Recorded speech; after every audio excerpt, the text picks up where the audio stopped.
Fast, yeah. But honestly, I really haven't heard much about it lately.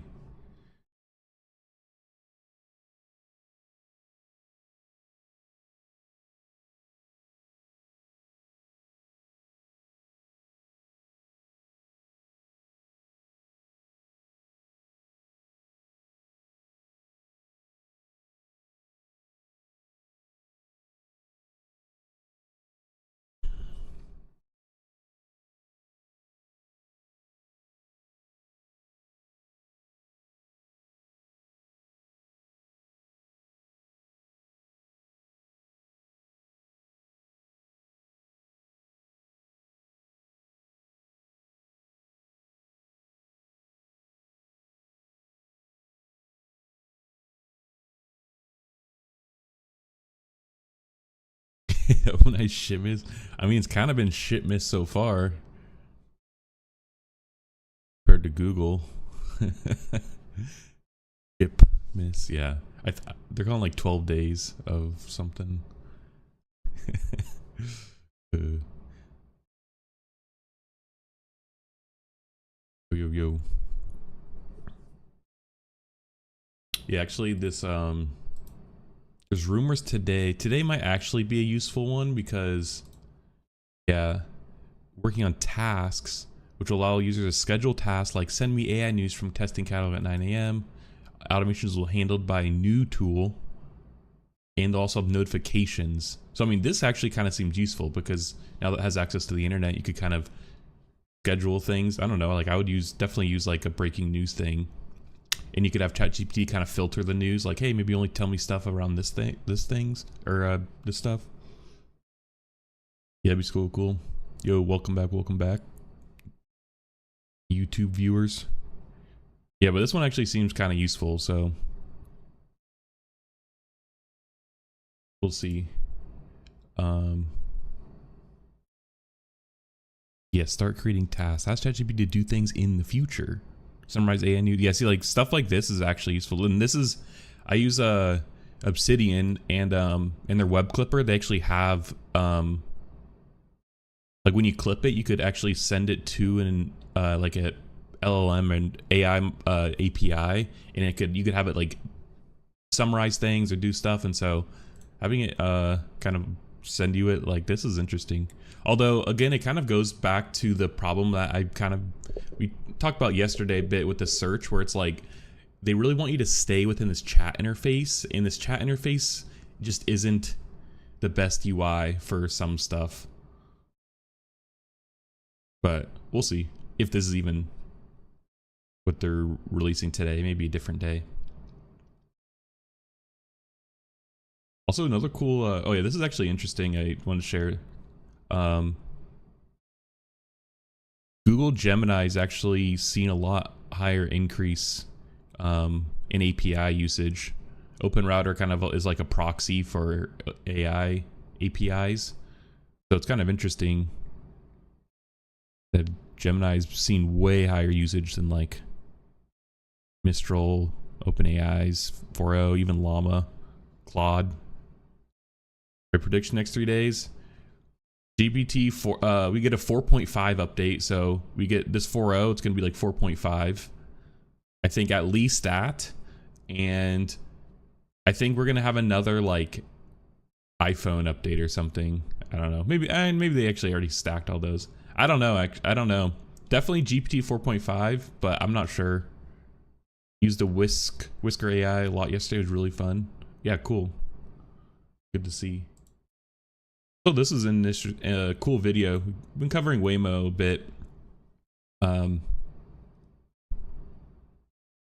Just to show, it kind of like avoided a scooter bro that fell. And you could just look at the prediction for the line though. Like, whoa. Like, that was some good reaction time. You could see as he kind of goes out though, the prediction, the line kind of moves away, and it just takes everything into account like very well, and like dodges. Like that dude would have been gone with the human driver. Pretty neat.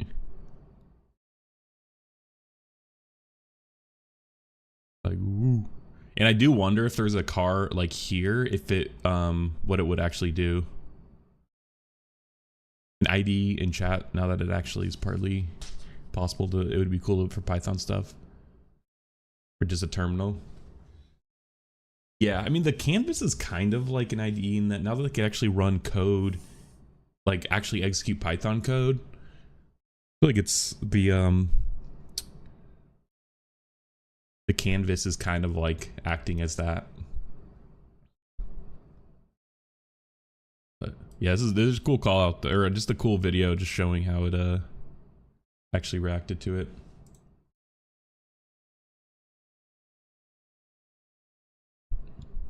And yeah, we'll see if this is true, this task thing. Okay, let's cover the leaks here, the RTX. I expect that we're gonna get a new Nvidia like gaming GPU next year. You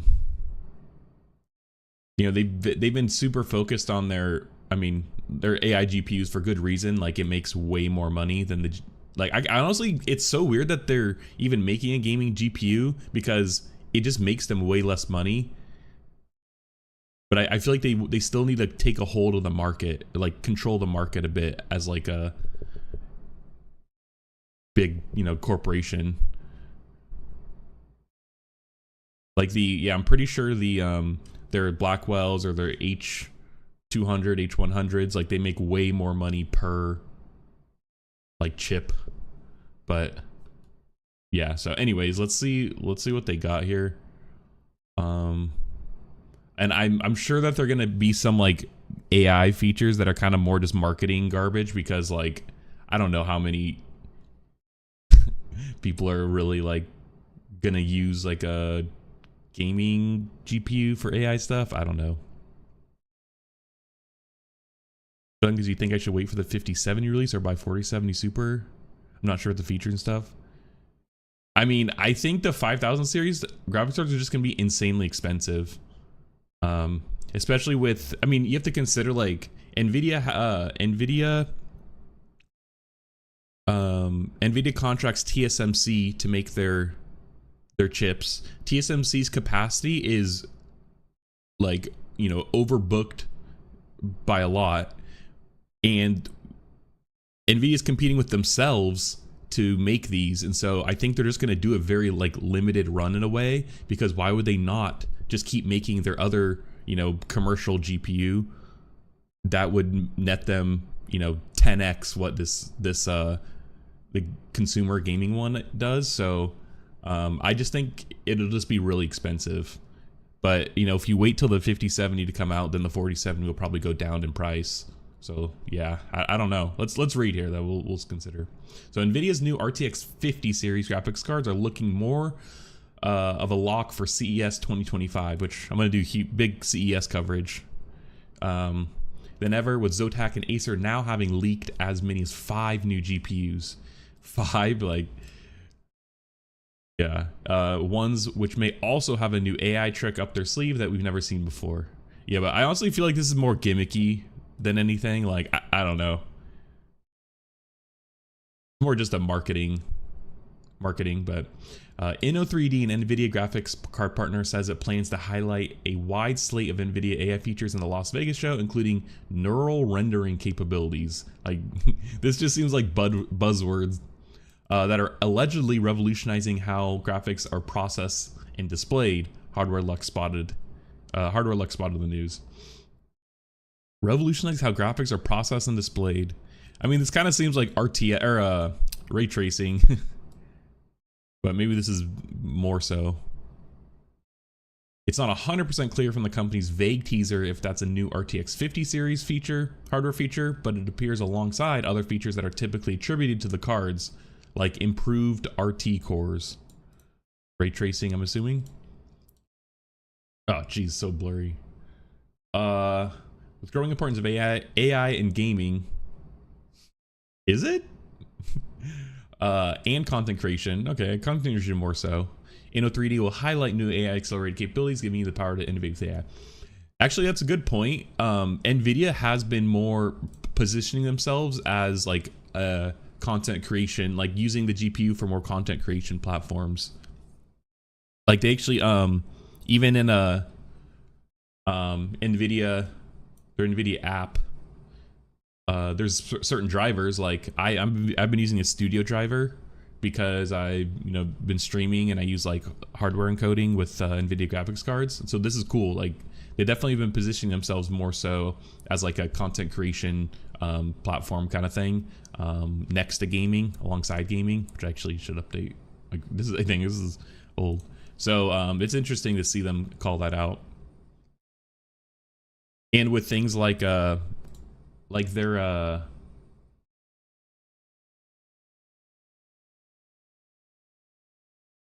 yeah, these things like this Nvidia broadcast was like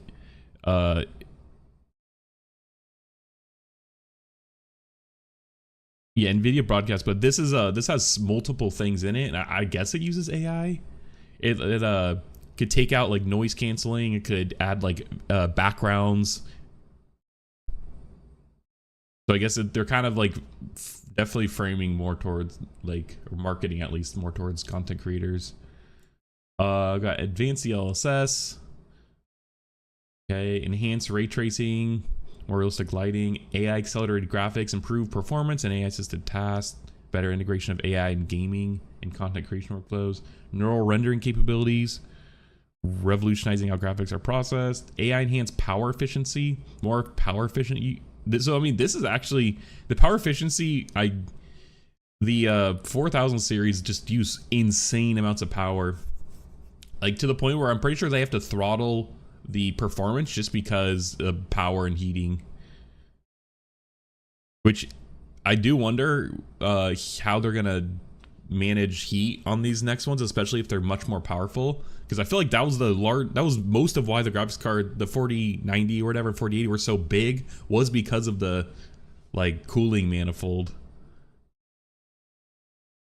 So interesting. AI driven upscaling, better quality scaling video count. Okay, interesting. Generative AI acceleration, optimization for accelerating generative AI tasks. Yeah, I don't know that, like, but like realistically though, using ChatGPT, you don't even need a GPU. It's a web browser. Like unless you're running local models, which majority of people probably aren't. Especially, I mean, like yeah, especially majority gamers. Like I just doubt that. Almost seems like water cooling is involved with these cards. Yeah, I mean, yeah, I mean if they keep getting like, I don't know, unless they like create some new technique for cooling, but yeah, gotta probably water cool, which is, I mean, insane. That's like required. It's gonna be like required. Inno3D also writes the cards will feature advanced DLSS technology. Perhaps we'll see higher image quality than faster frame rates, ever with a possible announcement of DLSS 4.0. Yeah, I don't DLSS. I usually turn that off in games just because it always just seems kind of like little blurry or like just a little off. And I'd rather just have it run at lower graphics and not have it like upscaled, so I could get my frame rate target, whatever. I don't know. As far as the cards themselves, video cards struck gold seeking out online retailer leaks this week, discovering that both Acer and Zotac had accidentally confirmed the existence of both an upcoming RTX 5090 with an unprecedented 32 gigs of GDDR7 memory, dang, which I guess was leaked before, and RTX 5080 with 16 gigs of the same. I think my 30 is like 12 gigs only. Your person will play at 40 FPS to have nice graphics. Yeah, yeah. I value nice graphics too. Yeah, but yeah, I don't know about DLSS 7. Yeah, GDDR7, round 7 already. Oh wait, hang on. I need to move some stuff.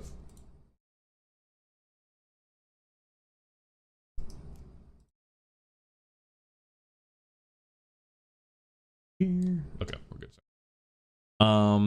But the Zotac leaks goes further, suggesting that Nvidia might announce not 2, not 3, but as many as 5 new cards at CES, including the 5090, RTX 5080, RTX 5090D for China, the RTX 5070 Ti, whose specs have recently continued to leak, and even a base RTX 5070. Jeez. We're not necessarily expecting any of these new cards to aim for affordability, but one can hope. If not, an RTX 5060 Ti and a vanilla 5060 are reportedly on the way, though WCCFT Tech reports that the RTX 5060 may stick with a paltry 8 gigabytes of video memory, while the 5060 Ti might be outfitted with 16. Bro, no way the 5060 would have 16 gigs of RAM on par with the 5080. Like, what is this? Like what are these like step ladders for working your way up? 32 gigabytes of video memory isn't the only way the RTX 5090 might physically be a beast. An earlier prototype leak suggests that its massive cooler might take up to 4 slots in the computer case. Bro, 4 slots? It's like 2-ish, 3-ish right now. 2.5 maybe. But it's possible that it was just a prototype. Reliable leaker, this person, stated in September that Nvidia is going for a dual slot design instead. Just a few days ago, the same leaker suggested that its power consumption may be devised downwards of 600 watts. Bro. These are so high. Okay, it's interesting that they have like, they're having possibly 7 like or 5 like SKUs, because 60 70 80 60 70 80 90, that seems to be typical, but then 70 Ti eventually, probably, and then they said 60 Ti, and then maybe even an 80 Ti. So like they would release like 9 like base SKUs, and then the 5090D for China, so 10. Like, I feel like there's a deeper reason for that. I mean, maybe it's not. It could just be the simplest reasons, the correct one, but I just feel like it has to do with them releasing a limited amount of graphics cards just due to the capacity to actually make them. I feel like there's that reason is correlated, but just an assumption. Yeah, I don't know. I just have a feeling it's gonna be super expensive. Like the base card's gonna be like $1,000 or upwards of that, like a 5060 or something.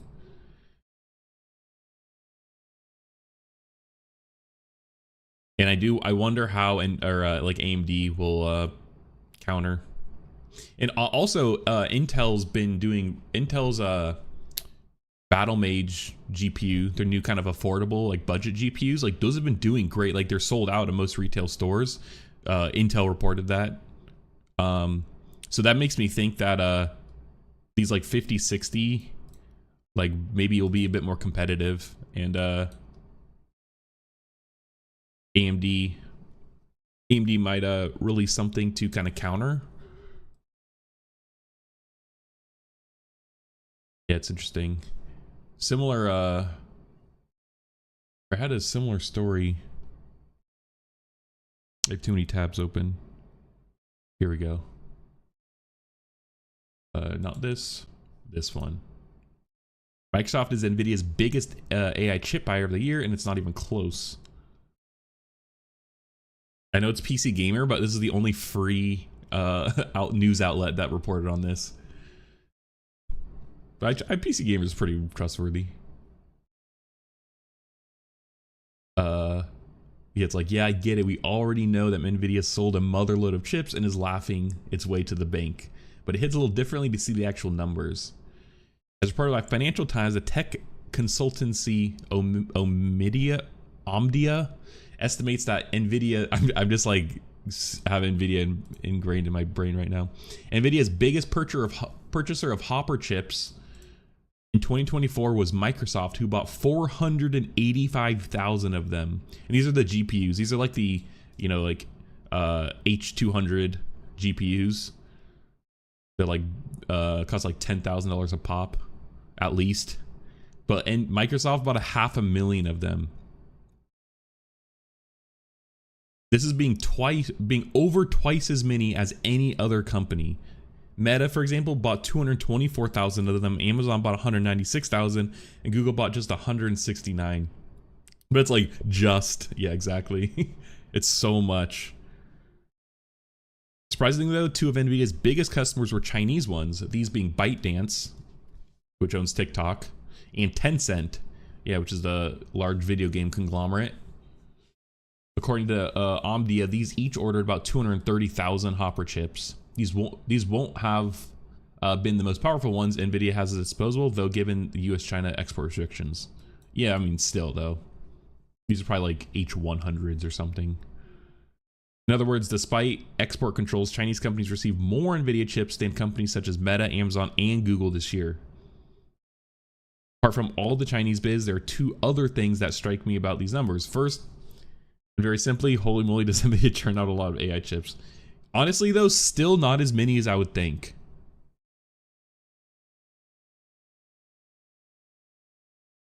It's still a lot, but like, considering these are the largest companies in the world, and this is like, and I'm sure if they could, they would have bought more. Yeah, it's interesting. And I also wonder how Microsoft was able to get so many compared to the like its competitors.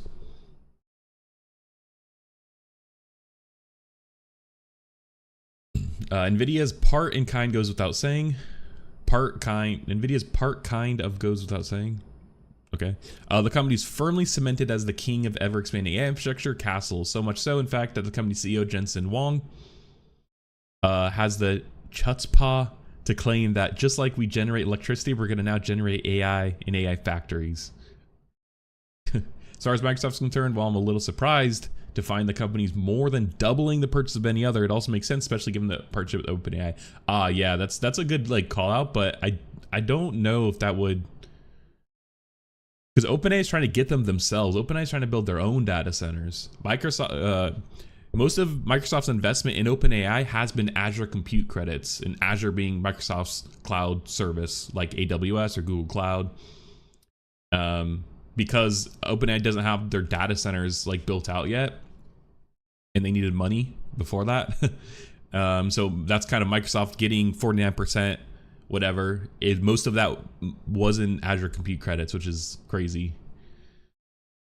The AI industry can seem a little confusing when you start to look into how all these different companies relate to each other. But we shouldn't forget that while OpenAI technically isn't the biggest company in the AI space, most of the companies that are bigger actually rely on OpenAI's software and models and have partnerships with the company. So much is true now, at least, although newer entrants such as Anthropic and Musk XAI could make inroads. Yeah, and Musk, you know, I mean, take what he says with a grain of salt, but he said he's gonna have like 1 million or something insane with their data center.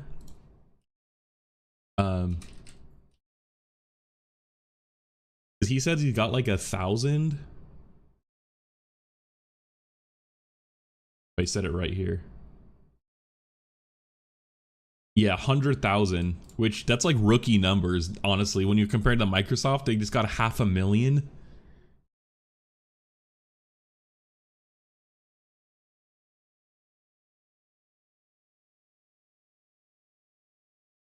I don't remember what he said like the end goal was. Yeah. 100s. Yeah, new 100,000.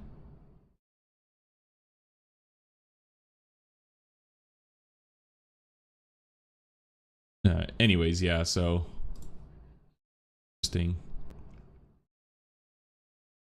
But we shouldn't forget that while OpenAI technically isn't the largest in the space, and if we're talking OpenAI partnerships, Microsoft is the one. To date, Microsoft has apparently invested $13 billion into OpenAI and is the exclusive provider of the company's cloud computing services. Yeah, this is why OpenAI needed the Microsoft partnership. They just didn't have the scale, the scale of like compute to really take OpenAI to the next level.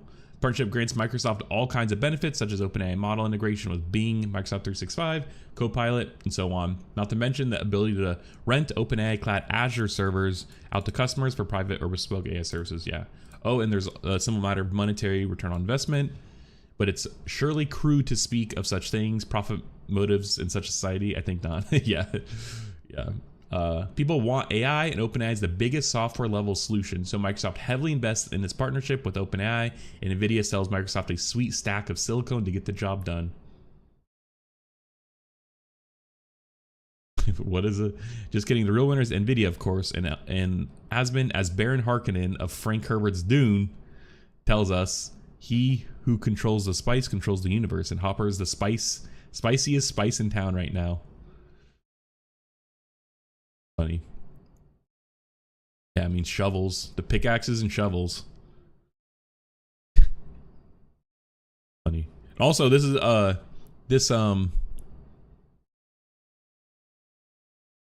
where did I get it? Oh yeah, this also plays into the phases of AI adoption. You know, I mean, the lower phase is going to be Nvidias, the things that make the, you know, those that make Nvidia's chips, so TSMC. But yeah, plays right into this. Interesting times. But people have been saying that the Nvidia's stock is kind of cooling off, in that it's kind of gonna like hover a bit, because it's a bit overinflated in value, which I agree, definitely agree. So we'll see. Been my best performer. Oh my god, it's up 4% just today. Take that back.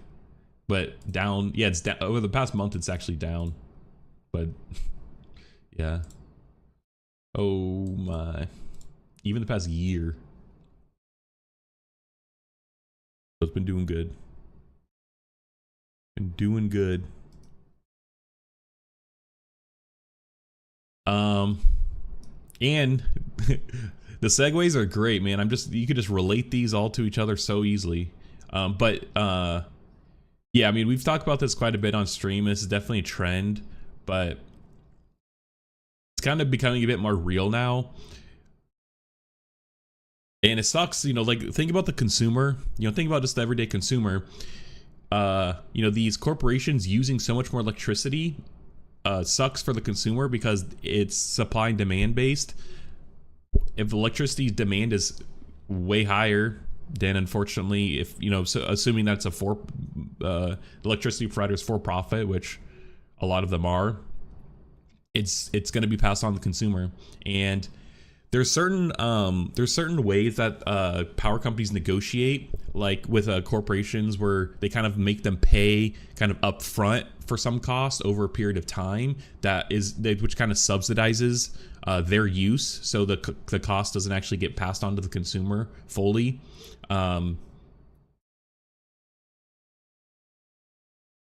Yeah, sorry, Pores. Google needs to use the power supply today to generate pictures of Princess Peach riding Yoshi. Yeah, like, actually. So it kind of just, it sucks, but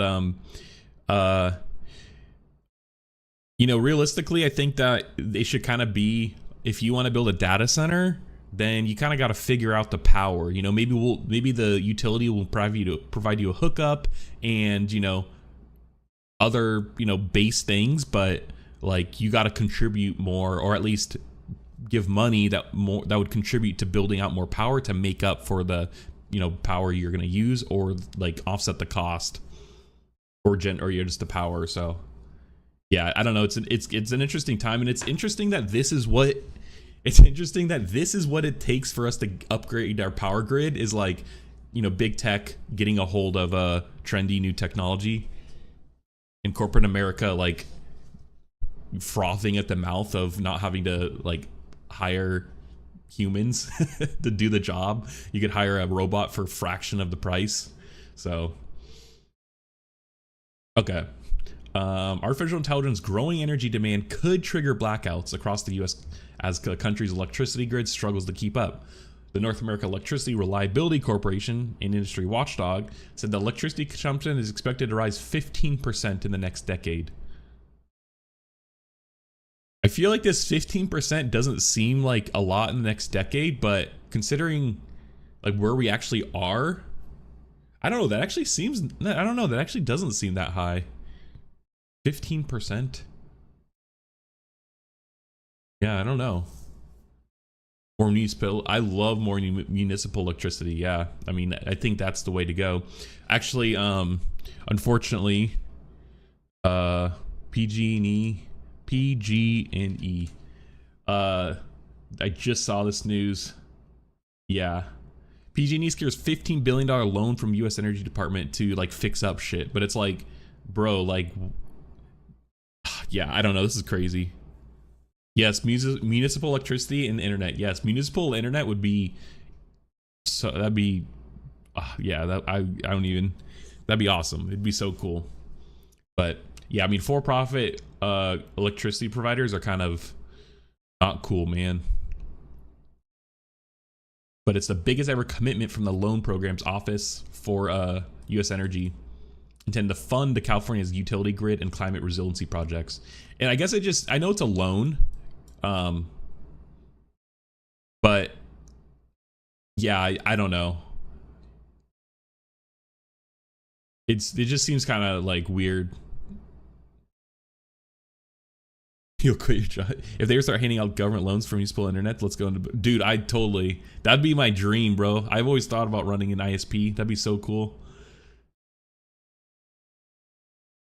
But I mean, the shitty thing is though, yeah, the big internet, big telecom would they would do a lot to stop that, and they already are. Even local, there's been stories where it's like local neighborhoods or communities want to start like a wireless internet service provider just for their little neighborhood, or just like a section of a city, or I don't know, just like a small area, and they lobby the government. You have to get licensed and stuff. They lobby the government to not allow that.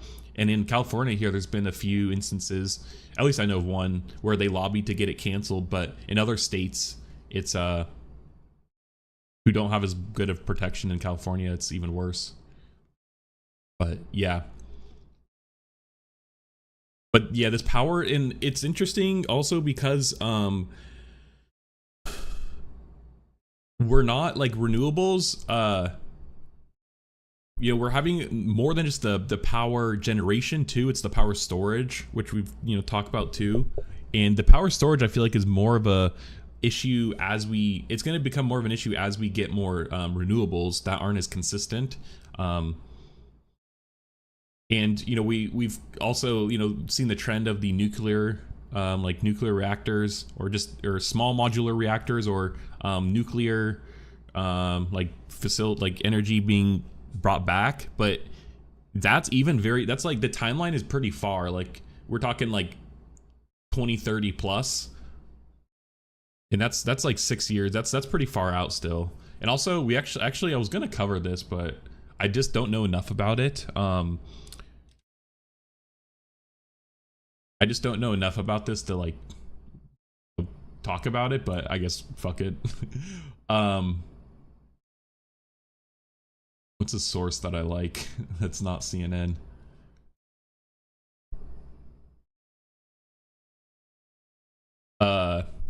Yeah, the first commercial fusion plant will be built in Virginia. And Virginia is notable because there's so many data centers in Virginia, and Amazon has one of their largest data centers in Virginia. So I mean, it's definitely relevant. But even 400 megawatts isn't like that crazy.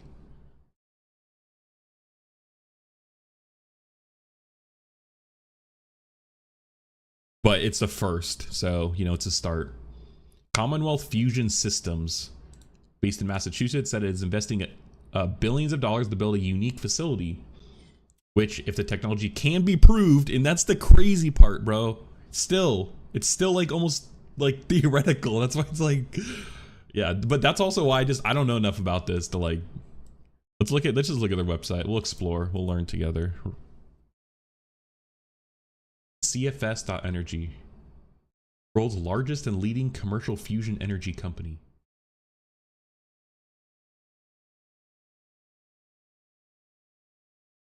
Interesting website.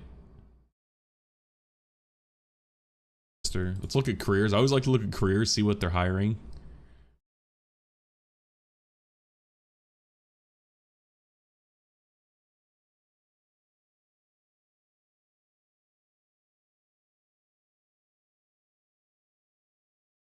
Okay, they're hiring a lot. Okay, that's at least good then, because that means that they probably are like onto something. They're hiring a shit ton of people.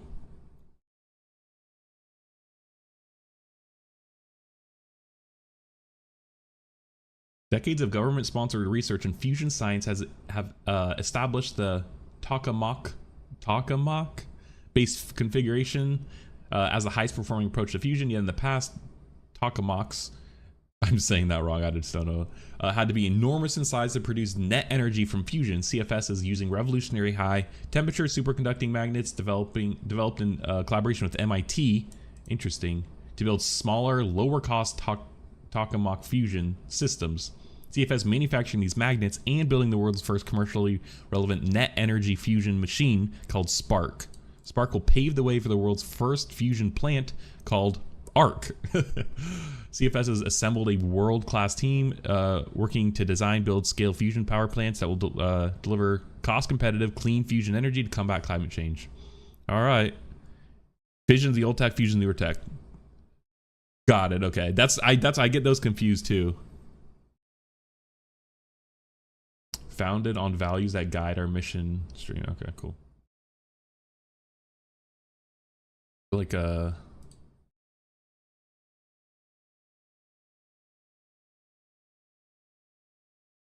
Tokamak times. Build first arc fusion power plant in Virginia. This building looks so ominous. It's just like a concrete like block. Today, Commonwealth Systems announced the location for our first fusion plant, ARC. We'll build it in Chesterfield County, Virginia, an area near Richmond that has growing economy, skilled workforce, and a big appetite for clean energy. I also wonder. This is near. Wait, where's Richmond? Like I feel like it's strategic to be near DC too. To like show that it's working in a way, to like have it in front of politicians' eyes, like that has to be. No uranium, plutonium, and fusion. Interesting. Oh, Richmond. Oh, yeah, Richmond, Virginia.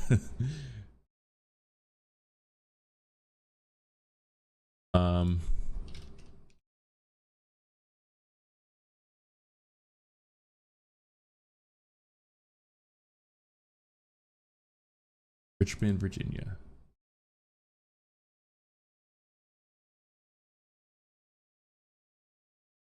Okay, yeah, Richmond's a little more inland. But still. This will mark the first time fusion power will be made available in the world at grid scale. We'll plug 400 megawatts of steady fusion power into the state's electrical grid starting in the early 2030s. I mean, there's a lot coming in the early 2030s in terms of power. That's what all these small modular reactors and all this nuclear stuff is promised too. So this is going to be interesting times for power. We expect ARC will create hundreds of jobs to build and operate the power plant. We're pleased by the reception we've had so far, and we're looking forward to more management with our neighbors and surrounding community. Also, I wonder what the metric is for like tracking like square foot per like watt generated or something, you know, for like how big the footprint is for the power generation versus how much they generate, because like this doesn't seem like too big. I don't know how far back, but I guess I mean compared to like nuclear or like natural gas. Companies deep into building Spark, a machine called a tokamak that'll demonstrate a net fusion energy, a milestone called Q greater than 1. Our next act is financing, building, owning, and operating the ARC power plant. A big step after that to deliver fusion energy's promise. Fusion is the last energy source humanity needs, with cheap and abundant fuel, inherent safe operations, and no greenhouse gas emissions. Yeah, but like this is just such an insane like claim.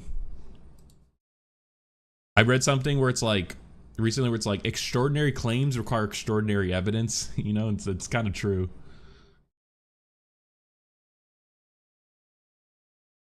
Who's this? Is this the CEO? Co-founder and CEO of Commonwealth Fusion Systems.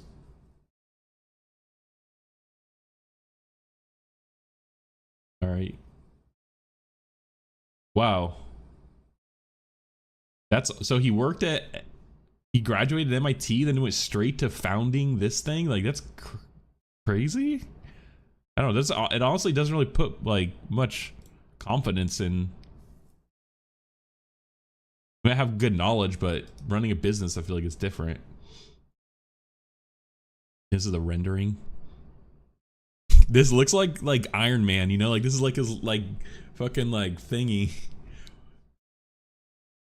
Or like that fusion, they were like building something look just like this. I swear that was fusion. Wait.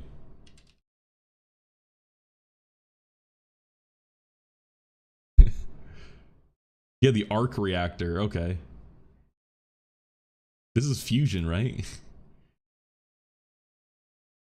Oh, it uses palladium, right? Okay, never mind.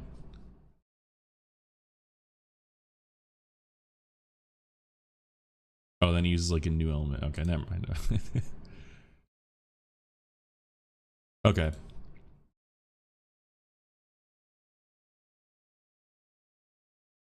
Fusion is a long sought source of power that can generate almost limitless energy by combining atomic nuclei. It's unlike fission, the more common form of nuclear energy, in which the nucleus is split, and which generates large amounts of radioactive waste.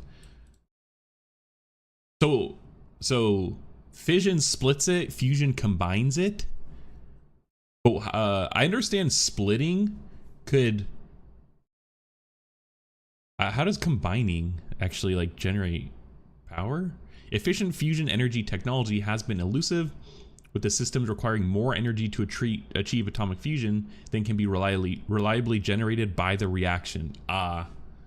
Recent advances, though, have held out hope that the technology would be achievable in the next few years. CFS was spun off the Massachusetts Institute of Technology in 2018 and is considered an industry leader. Okay, yeah, interesting. That I guess the lines. The company said in the news release that it conducts a global search for a site to build a commercial fusion power plant, which will be called the ARC. Wait, okay, it's literally just like the arc reactor. Is it exothermic? I don't know. That's a good question. Are you talking about fission?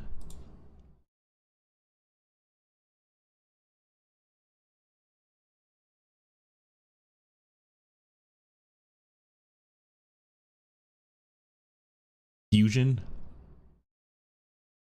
Are all nuclear fusion reactions exothermic and fission reactions endothermic? No. The first type of fission to be technologically achieved was exothermic fission. Nuclear reactors use exothermic fission to generate power. Yeah, because it's like they're converting water to steam, I guess. That makes sense. Maybe?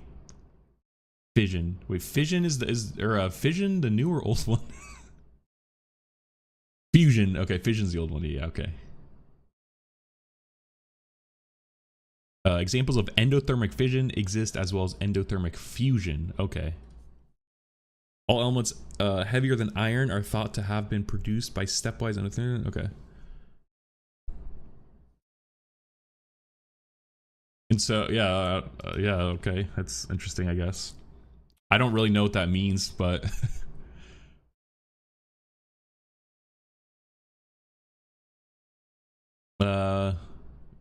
in the early 2030s, all eyes will be on Richmond region, and more specifically Chesterfield County, as the birthplace of commercial fission energy. CFS co-founder and chief executive Bob Mungard said in the release, Virginia emerged as a strong partner as they look to implement innovative solutions for both reliable electricity and clean forms of power. CFS is building a demonstration plant in Massachusetts called Spark, aimed at proving the technology it hopes to scale up in Virginia. I see. Dominion Energy. Dominion Energy's yeah, they're I think one of the largest energy providers in general, but their stock has been pretty in the spotlight over the years. Virginia's biggest electric utility owns the Chesterfield County site and will lease it to CFS. Oh, that's interesting. Which will provide the power directly to customers or into the grid. Youngin said. They're not putting this cost on the back of Dominion ratepayers. That's good to hear, because that's exactly what we were just talking about earlier. I'm in such a side tangent, but customers' growing need for reliable carbon-free power benefits from as diverse a menu of power generation option as possible. And in that spirit, we're delighted to assist CFS in their efforts. Fusion has been seen as a potential solution for the vast energy demands of new industries such as data centers, which have become a huge demand on Virginia's power grid. Yeah, because that's where Amazon, AWS, like US East 1, which is like their largest region, it's in Virginia. And considering it's very close to DC, that's also a big reason why like data centers are there too. Experts caution that reliable fusion energy at the scale is still a long way from reality. Yeah. I do wonder what the if there's any downside, like could an accident happen and like it explode? Like there's no waste, I guess. Definitely seems a little too good to be true. The project represents a marquee economic development win for Youngin, those efforts to land as a sport arena for the Washington Capitals and Wizards, whose efforts to land a sport arena crumbled before the General Assembly earlier this year. The term limited governor leaves office in January 2026 and could tout the high-profile project as he continues to explore the 2028 White House bid. Bro, the Virginia governor is going to run for president? I don't even know if I've ever heard of this guy, though. Not saying that my hearing of them determines that, but you think you want... I don't know. Never mind. You think you want, like, more universal recognition. Democrats who have sparred with Youngin for years over culture war issues joined him in Richmond on Tuesday afternoon to cheer on the project. Virginia's generally pretty blue, though, I think. Like, although I don't know what this last election they turned out. Also, screw Virginia. Virginia's coming after me right now for fucking... I lived in Virginia for, like, months. And they said I owe them $5,000 because I didn't pay car registration for the years 2019, 2020, 2021. Bro, I moved out of Virginia in 2017. And the shitty part is, California only keeps records 4 years back for cars. And so they want me to go 5 years back. They need 5 years back. And I'm like, bro, what? Like, what am I supposed to do? I'm like caught between two like different bureaucratic systems. One goes this far back, the other goes this far back. Literally said I owe him $5,000 for a car, for not paying car registration, even though I haven't lived there since 2017. And California DMV, like I've been on a call wait list for over a week. Everyone I call at the DMV is like, oh, you have to talk to the records department where they could possibly pull the physical copy of your registration. Oh yeah, because the hard part is too, California has zero record that I even registered my car in 2018. And I'm like, guys, I have pictures of my license plates. Like I could find in my bank records if I really need to, like where I paid, I paid it. Bro, the problem is debt collectors contacted me. That's how I found out. Someone from Virginia kept calling me and I'm like, oh, I'll answer it, whatever. And then it's like, hey, you owe Virginia $5,000. I'm like, what the fuck? Like, what? So I don't know. I'm right at this point. I'm like, I'd rather hire a lawyer and also when I called the city directly, City of Alexandria, and it like, I was going in circles. Like I talked to them and I could talk to a human. But like, I literally, it's like tip. I don't know, like not say like civil servants, thank you for your service, but they really gave me a runaround. I'll just say they really gave me a runaround. If they sold your debt, you're not obligated to pay it. I don't know. I'm kind of like, I haven't heard anything back from them. I don't know. It hasn't been like the full 30 days, but like, I don't know. Can I feel like, hey, I don't have a job? Like, I don't know. It's been ridiculous. Like, I just kind of like, I don't know what else to do. Like, yeah, so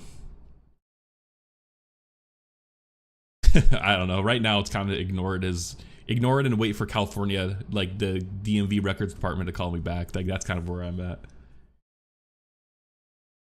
Yeah, and that's my next thing is I'll tell them, I'll pay them like an upfront cost of like nothing and be like, hey, this is what I can afford.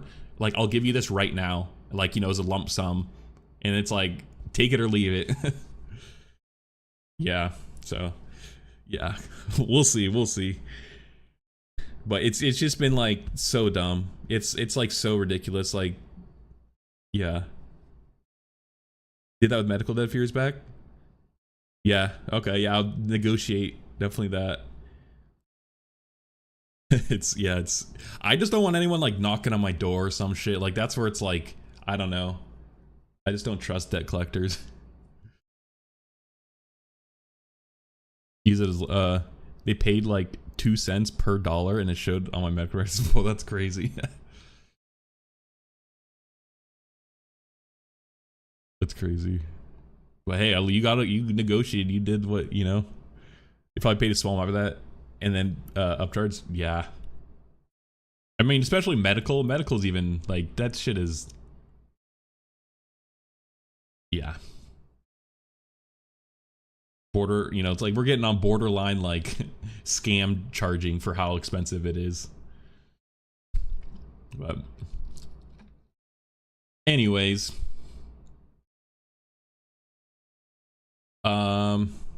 shoot, okay, actually let me pull up the OpenAI stream here. Can't type. Get some cold brew today. Whoop, they're already live. All right, put this in the background.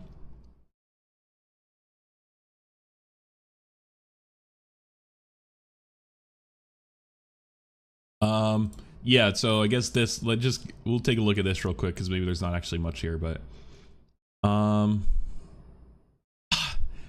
man, the Financial Times, they I will say they report on a lot of interesting things that I'm interested in, but $75 a month, bro, is insane. Even the normal one's $40 a month. Like, even like Wall Street Journal, who I would consider like their competitor, like alongside them, is like $9 a month.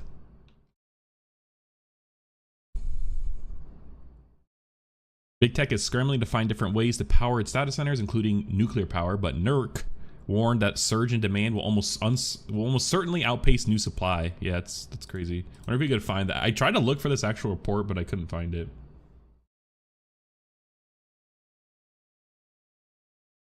Nope. There's several different NERCs. Oh, here it is. Sorry, the first one.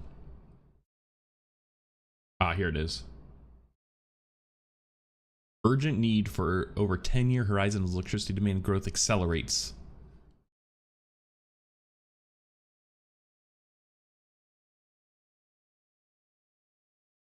We'll take a look at, well, I actually want to, I'm interested in this, so we'll take a look at this after the OpenAI stream.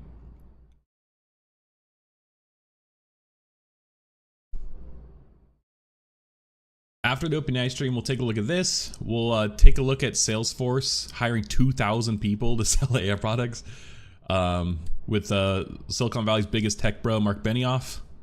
And then I want to look at Axiom Station. Continue on the space. Because we covered this. I've talked about Axiom Space quite a bit. And they actually updated their kind of Axiom Station timeline and what they're building, because they're going to be replacing the ISS.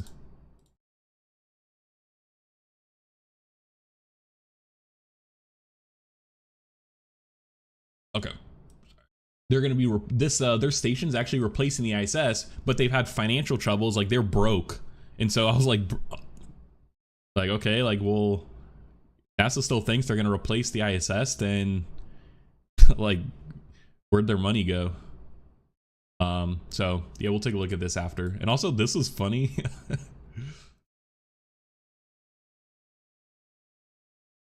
After I recently had the Coke Oreo cookies, and after having those, I think I believe pretty firmly that we don't need new Oreo cookie flavors. I'll just say that.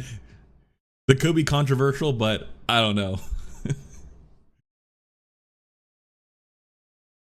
I just thought that was funny. Actually, Wall Street Journal literally did a full-on write-up, like full-on article about this. Just crazy. I also thought Oreo was owned by Nabisco.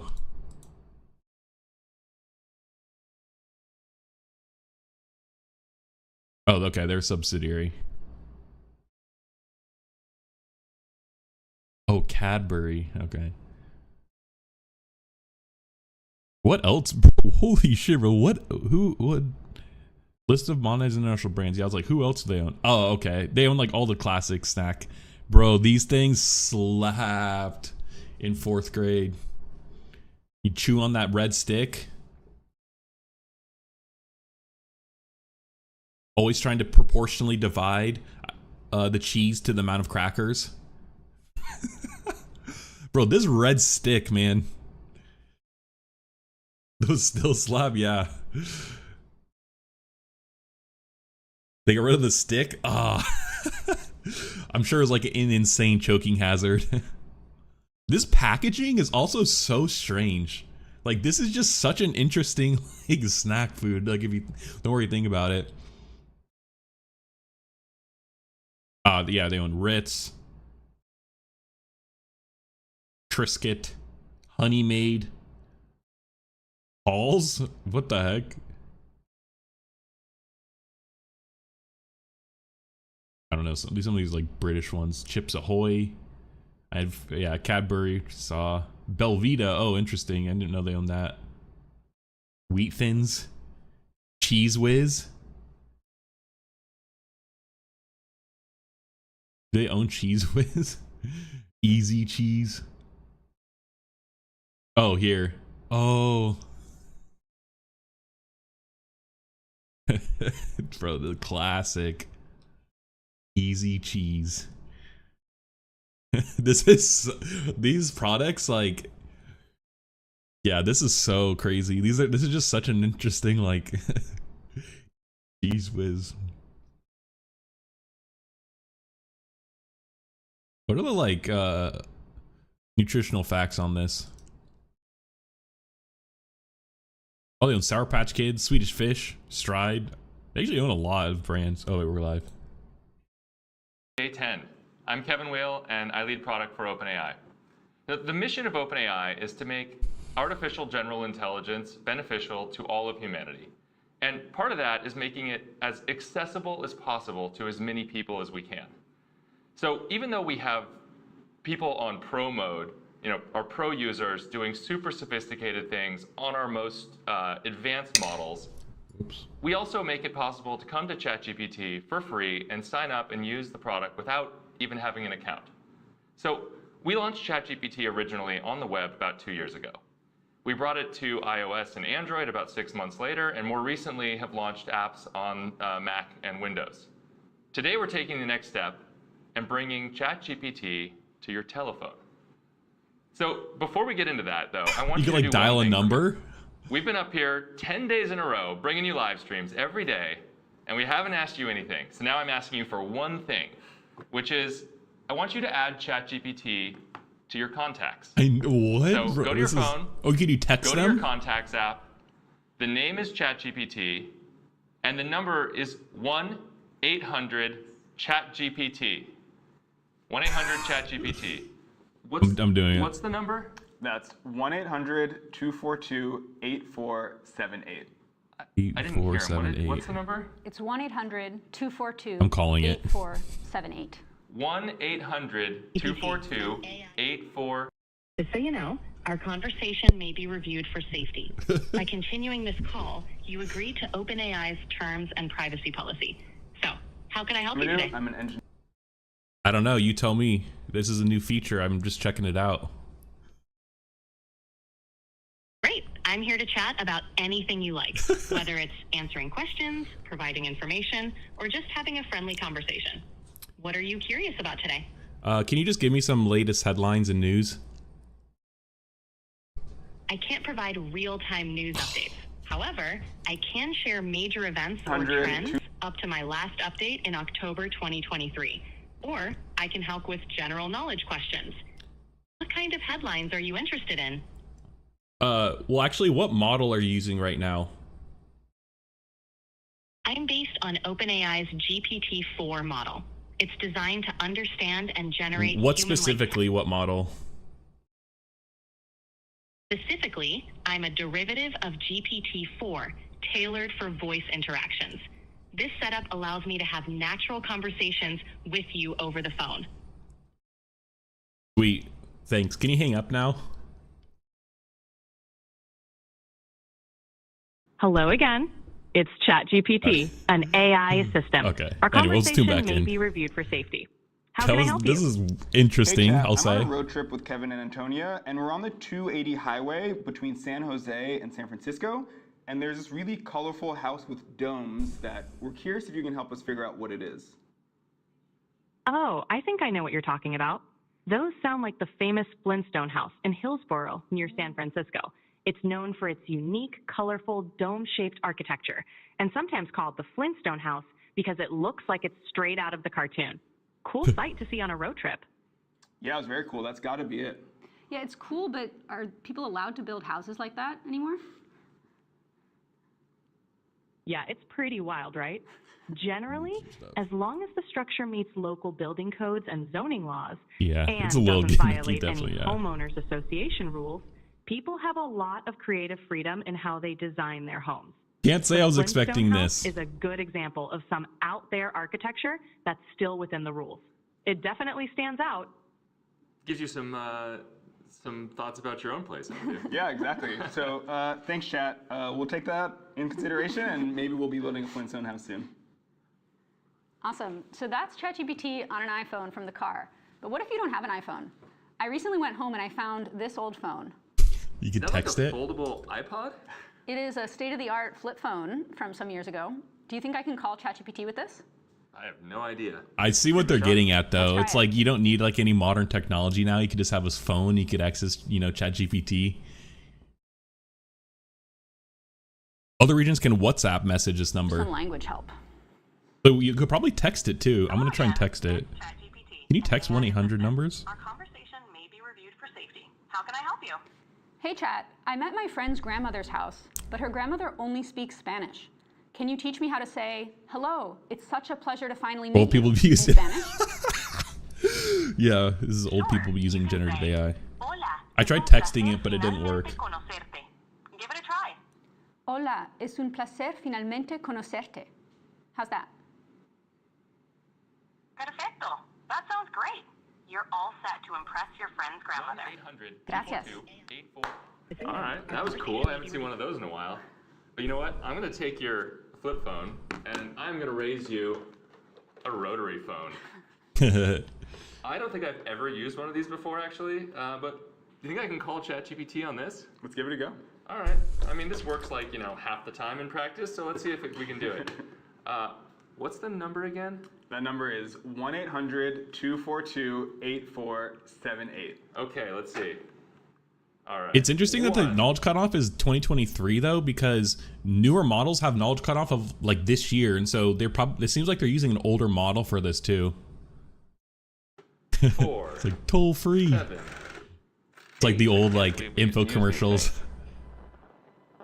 Hello again. It's ChatGPT, an AI assistant. Our conversation may be reviewed for safety. How can I help you? Hey, Chat. Can you explain reinforcement fine-tuning to me as if I were 5 years old?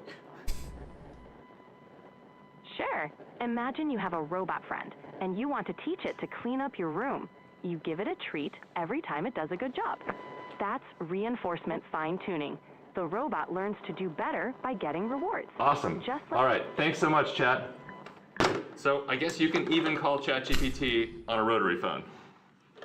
Yes, Awesome. anything so that could call a is number. calling with ChatGPT. And again, Oh, that's if you have a funny. US phone number, you can get 15 minutes of free calling per month. 15 minutes? ChatGPT. That's it? Download our app and create an account if you want to talk for even longer. This is just a We gimmick. have one more thing to show you today, So and that cool is though, but ChatGPT on funny. WhatsApp. So let me go ahead and get this phone, and I'm going to start a WhatsApp conversation with ChatGPT. The three of us were planning to make dinner tonight, but we haven't figured out what we want to make. So Is that 1-800-CHAT-GPT it is. in your contacts? It is in my contacts, and I can just tap it to Amazing. start a WhatsApp conversation. And I am going to ask it for maybe a pesto recipe for tonight. Okay, that sounds good. Hey, chat, can you give me a recipe for pasta with pesto tonight? I'll fire that off to ChatGPT, and we'll see what it says. And that gets sent off. It's running the 4.0 mini model, and it begins generating the response. And as soon as it has a message, it will send that, and it will continue sending messages until it's completed. Awesome. So it has come back with a simple and delicious pesto recipe. It's given me the ingredients, some fresh basil leaves, some pine nuts, some garlic cloves, some Parmesan cheese, and then it also tells me what I need for the pasta, and then it gives me some instructions. I mean, realistically, anything that could anything that you can make, send an API request, you could integrate with ChatGPT. You know, like you could put it on your smart fridge if you really want. Like if you could develop an app for it, like your smart TV. Funny completely breaks your theory that they want to keep it in the app. Yeah, no, right. but it is only 15 minutes of voice time, but I think this ChatGPT can do that. definitely breaks So the theory. Let's say I need you to update the recipe to be vegan. Let's see what it says. But I still, Actually, it's interesting. It looks like it already has yeah, I still bet that this is probably limited some too, different options. So now and you either have to like pay or okay, it is back, and it is telling me that for the vegan Use the pesto, app. we are going to swap out nutritional yeast for the Parmesan, and it again gives me a set of ingredients and some instructions for how to make it. What do you think? I mean, 5 minutes ago that sounded good, but I actually yeah, no just internet decided service that but I cell will phone only service. eat Yeah, now, true. as of this live stream. But also, it's only Is this 15 something minutes you we could can do talk to it. So Sure. Let's after try you that. use So up your I'll say, 15 minutes, then Kevin you're only eats shit out of luck. meat. What can we make for him? And while that's going What was your off, opinion, 'cause you if always WhatsApp? scan this Totally. QR code, Look at that. if you take out your camera and scan that, it will drop you directly into the WhatsApp experience. And now we have a response. So if Kevin only eats meat, and we can prepare these announcements have not been European friendly. A lot of it is like only in the US. So and it's suggesting some grilled or pan-seared cool chicken, to see it expand to some those who steak can't. with garlic Those aren't in the butter, US. some meatballs and marinara sauce, some grilled sausages, Okay, we get it, guys. or some bacon-wrapped chicken or pork. All right, thank you for accommodating my last-minute life change. Well, it was all ChatGPT. One other thing to call out with this, so right now this is a text-based conversation only. You can talk to it without needing an account. Yeah. We're working on ways Users down are the being road for you to discriminated be able to against. also OpenAI. authenticate with your ChatGPT account, and that's how you'd be able to access No additional Sora. features like chatting with Give us images or Sora. search. For now, those features are just available on our mobile app and on our website. All right, we're just getting started making ChatGPT more accessible to all of you. So just to recap, today you can, if you're in the US, you can call ChatGPT. You can also globally message ChatGPT on WhatsApp. And I just want to give a shout out to the team. This came out of a Hack Week project. Team built Seems this like just a it. few weeks ago. and That they loved seems like it. And they hustled really hard to ship it. And it's awesome to see it here. So before we go, just remember, add ChatGPT to your contacts. That's 1-800-ChatGPT. What's the number again? That's 1-800-242-8478. Is this the only thing All the right, guy thanks said? so Come much. on. Hope you enjoy it. We'll see you tomorrow. You're hyped when you came to the US just to use the cool AI services? Yeah. Yeah, try it out, call it. Seems like it's using GPT-4, the old model, with a knowledge cutoff of 2023. So, yeah, it's definitely like a toy, a hacky thing if it's not using latest model. But it seems like their voice models are kind of expensive. Like, they do really only give you limited voice time.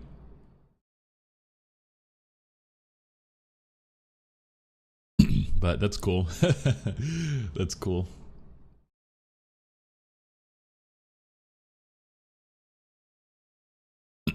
Okay, let's see. All right, so actually there's quite a bit more that could possibly come then throughout the week. This is a curveball. No one's expecting this, so still potentially the tasks and still potentially a 4.5, which I bet is coming on Friday, the last day. So that's cool. Cool trick.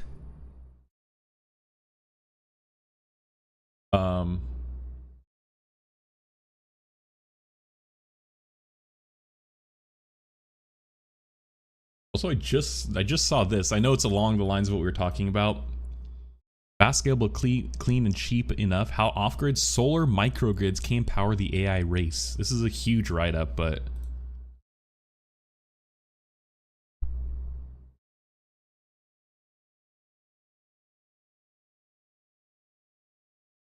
yeah, hyperscalers need enormous amounts of power ASAP to power AI data centers, while highly speculative estimates range from 30 to 300 gigawatts by 2030. This is not happening. 300 gigawatts by 2030 in 6 years? That is not happening. Even 30 gigawatts seems optimistic by 2030. Because most data center, or most power, like generation projects are in the low gigawatts. If that, even that fusion thing the fusion one we just looked at, this was only 400 megawatts. Like, this is a fraction. Speed is paramount. Procuring huge amounts of energy is fast and strategic imperative of hyperscalers and is of national security importance as well. Yeah. Grid expansion today in the US is slow, while emerging clean, firm generation technologies may promise eventual integration with data centers. These technologies are unlikely to scale fast enough to meet enormous near-term data center energy needs. Yeah. Many believe the AI needs in the US will most likely be met by building co-located natural gas power plants. Use that in ChatGPT with Teams call. Bro, I wonder if you could use it. Oh, I wonder if you could use ChatGPT, call it, like three-way call it with it, and be like, hey, can you record this call and summarize it when we're done? If it's, assuming it's shorter than 15 minutes. Grid expansion today in the US is slow. You can, okay, see, like that could be useful. There's already tools for that. Yeah, totally. Yeah. Like the summarize thing, but I guess I'm talking about like even just the number, the ChatGPT number. That's interesting. I'm curious if anyone like is gonna like also find like jailbreak it in any way. iOS has native call recording. What the heck? I have been seeing that in like the top right corner or top left corner, but I don't call people enough to really even notice that. In latest update, that's cool. That's a weirdly kind of useful thing. I know, like, I don't know about like the legality, because I don't know if you have to like tell people or whatever, but recording calls that easily is actually like weirdly useful, especially for like, you know, I'm dealing with all this bullshit where I've sit on the call all day, like recording what they say. Yeah, exactly. Customer service, legal calls, yeah.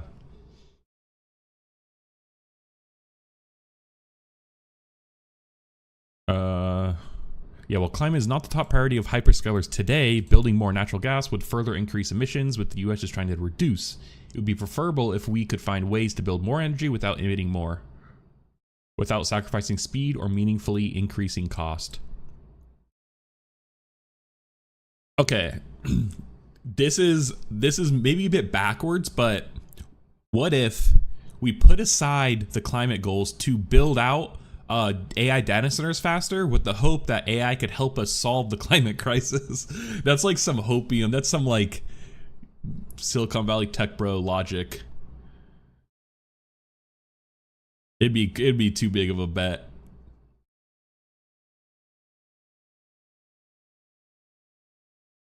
Yeah, we need to see AI actually be used in things like that before taking a bet like that, I feel like. Could off-grid solar microgrids in the US be big enough, fast enough, and cheap enough to be a compelling near-term alternative to building more natural gas power plants to meet near-term AI energy needs? If yes, what would that look like?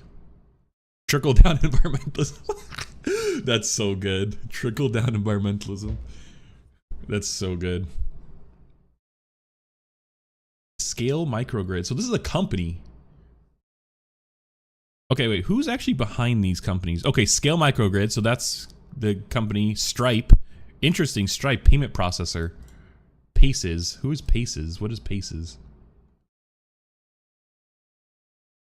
Yeah, book title, literally. Data science and product, Paces AI. Software for the sitting and due diligence of grid-connected projects like solar, wind, EV charging data centers. Accelerating clean energy infrastructure, mitigate risk, accelerate timelines, and meet future energy demands. Oh, what is this? What is this website coloring? You can't even read this.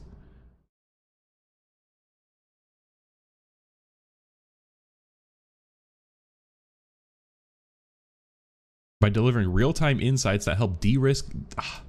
Bro, get past the corporate speak. What do? Are you just a consulting agency? Do you you provide?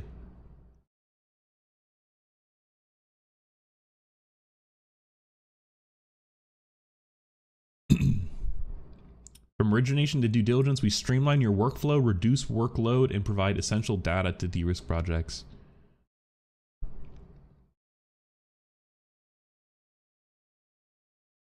One thing that companies, this is such a random tangent, but one thing that I hate that companies do is they try and sell, when they sell you something, especially on like a landing page, they always try and sell you like a third or fourth order benefit of their actual product. So like a Paces, like, okay, if they actually sell infrastructure or like analytics or something, like a reporting platform for reaching your clean energy goals, infrastructure goals, then what this is like a third order benefit. Like this will benefit you, but like a first order benefit would be like it saves you money, or you know, a second then might be the money that it saves allows you to expand,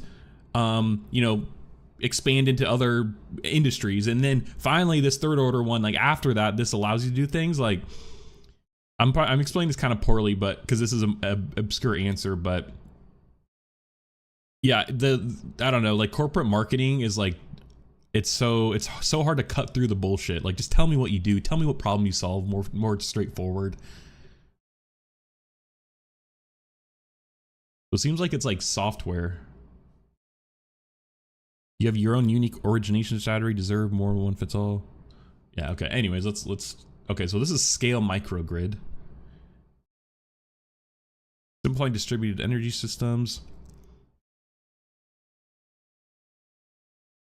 As electrical utility rate supply challenges and reliability risks increase, businesses turn to Scale for innovative distributed energy solutions. Like, what is distributed energy solutions? Scale designs, builds, and operates and finances on-site energy systems, which are tailored to meet the specific needs of organizations ranging from grocery stores, bus fleets, to steel factories. Thank you. This is very direct. So it seems like those parking lot solar panels or whatever. It seems like it's kind of like stuff like that, like microgrids.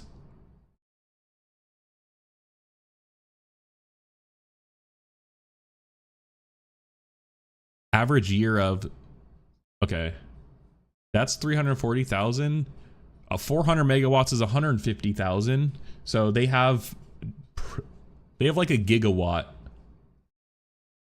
They have like 1 gigawatt based off of these ratios, which is like not like, I don't know, it's still not that much.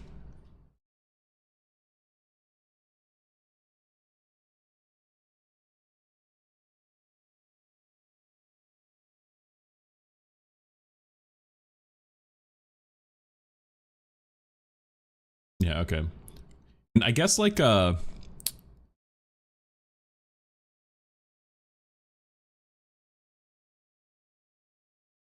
this is kind of like the benchmark. I feel like the Three Gorges Dam. I know it's like weird, but like this,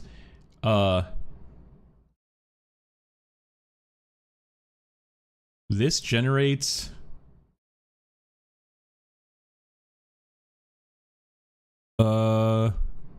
power station 22 gigawatts. Or it says annual generation is terawatts. You know, it's like we're beyond. Oh, this is watt hour. Sorry. So this is, yeah. Like, I don't know. We're like the US is taking a more distributed approach. But like, I don't know. I feel like we kind of need a few bigger, larger scale power projects that we could stagger, that will be finished, you know, throughout the years to come online as as you know, we get this increase. We're kind of, you know, looking earlier about, oh yeah, this is what we're going to take a look at. This, where they said 15% growth. Yeah, urgent need for resources over 10-year horizon as electricity demand growth accelerates. Trends identified in the NERC's 2024 Long-Term Reliability Assessment, LTRA, highlight critical reliability challenges that many industries are facing over the next 10 years, satisfying escalating energy growth, managing generator requirements, removing barriers to resources and transmission developments, as well as over half of the continent is at elevated or high risk of energy shortfalls in the next 5 to 10 years. While generator retirement plans continue over the next 10 years, electricity demand and energy growth are climbing rapidly. New data centers, which have the potential to consume enormous amounts of power, can be built relatively quickly and are driving much of the explosive demand growth, electrification in various sectors and other large commercial. Okay. Meanwhile, announced generator retirements over the 10-year period total 115 gigawatts and are largely being replaced by variable generation. I assume variable generation is like not consistent, like the renewables where it only generates during the day, or wind when it's only blowing wind, when wind's only blowing. The resulting mix of resources will be able to serve energy needs at most times, but will need to have adequate amounts of dispatchable generators with assured fuel supply, such as natural gas, to be reliable all the time. The LTRI previewed in the 2024 LTRI video indicates that summer peak demand forecast is expected to rise more than 120 gigawatts for the 10-year period, 15.7% higher than current levels. Yeah, this is where that 15% came from. It's more like 16% if we're rounding up. Since the 2023 LTRA, 10-year summer peak demand forecast has grown by more than 50%. Oh my God, that's 1 year. See, and I feel like it's going to be, next year it's going to be more. That's why this 15% seems like almost low. Similarly, the winter peak demand is expected to rise nearly 14% for the 10-year period. When compared to last year's LTRA, indicators point to a greater investment in enhancements in the regional planning process to support grid expansion, with more transmission projects reported as either under construction or in planning for construction over the next 10 years. However, John Mora, NERC's Director of Reliability Assessment, stressed caution. While we are encouraged by the significant increase in transmission development industry, the policymakers must address the persistent challenges of sitting, permitting construction to ensure this growth becomes a reality. Overcoming these barriers is critical to realizing more reliable and resilient grid. Yeah, I think the permitting is probably the biggest part, because recently Amazon got denied a permit to partner or build, I think it was buy energy from a nuclear plant on the East Coast, because they deemed that it would raise costs too much for the normal consumer. So I think the permitting based off things like that and just the politicization of power is going to be, especially nuclear power, it's going to be hard.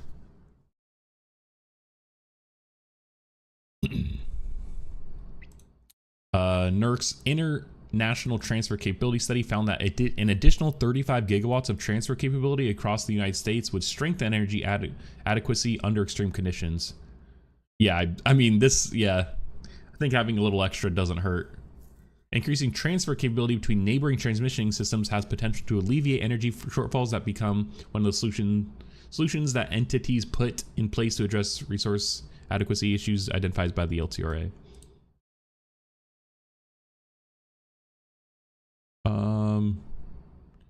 Multiple areas are identified as being at elevated risk in extreme conditions, like weather conditions. The mid-continent independent system operator is highlighted as not having reserved to meet resource adequacy criteria. Cool. Thanks for tuning in, man. Appreciate it. Talk to you later. Good meeting. Okay. The assessment identifies recommendations for energy policymakers. The pace of generated requirements should be carefully scrutinized. Enhanced long-term assessment. Support for regulator. Yeah.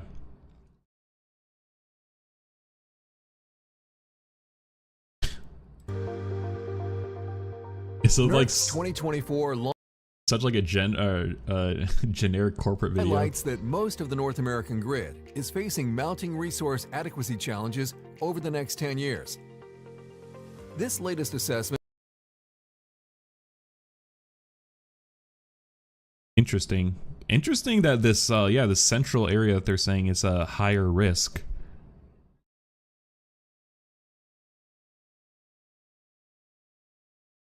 I wonder why.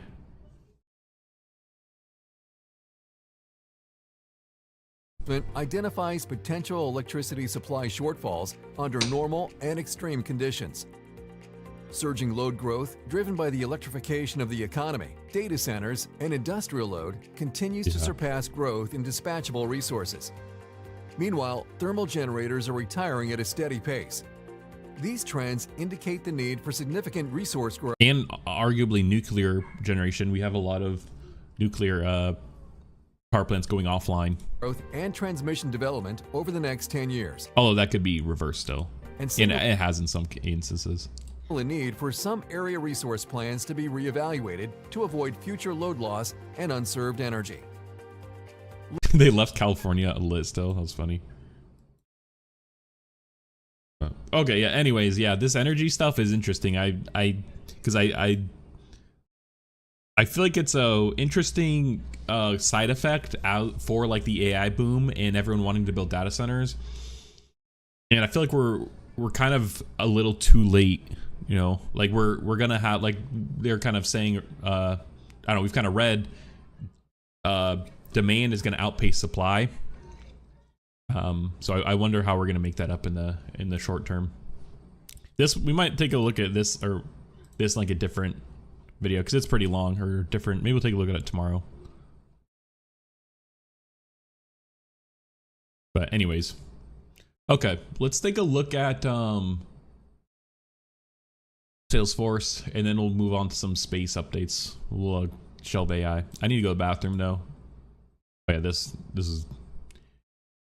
is interesting. I didn't even want to cover it. I just want to it's an interesting highlight because it's kind of the corporate consolidation we're seeing. A lot of these large corporations merging together, creating these, like, you know, mega corporations.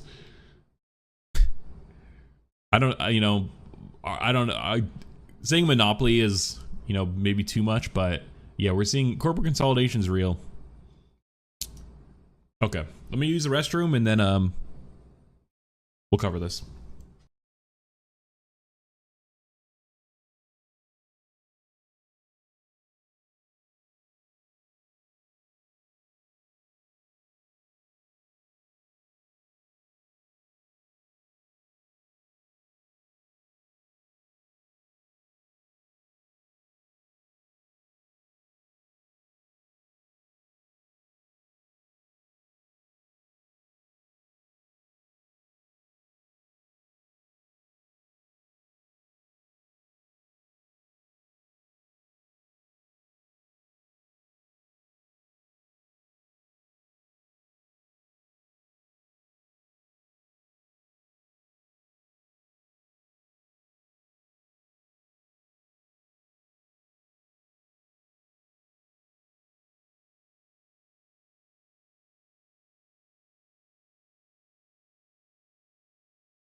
Salesforce will hire 2,000 people to sell AI products, CEO Mark Benioff says.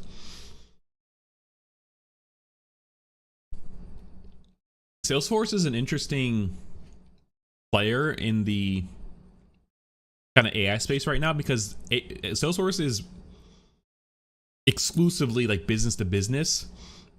Like they really only sell to businesses.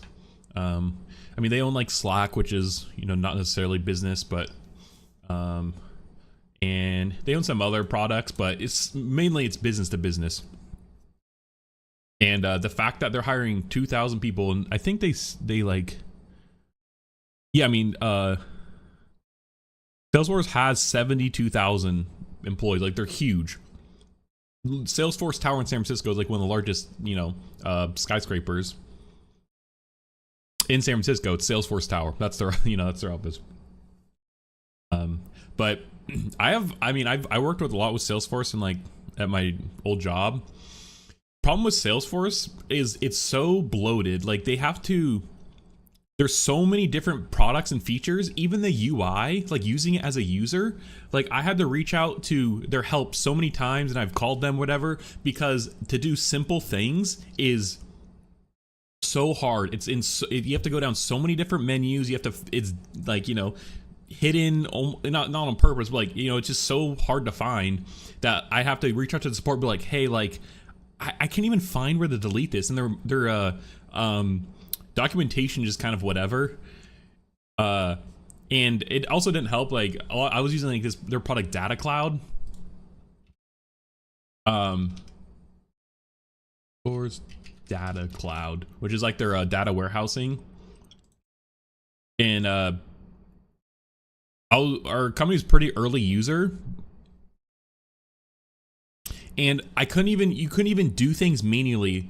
Like literally I would go in, I'm like, oh, I want to delete this like data stream or something. I literally would have to, and it would just be like, oh, it failed. Like, okay, then I would literally have to reach out to support, and they'd be like, oh yeah, sorry, like you can't delete those like yourself. You actually have to reach out to support until we like do this. It's like, what? Like that's so inconvenient to like that does not seem like a helpful feature. Anyways, okay. Yeah, Salesforce Data Clouds, whatever. Salesforce will hire 2,000 people to sell artificial intelligence software to clients, CEO Mark Benioff said on Tuesday, double the number of the companies indicated was planning to add a month ago.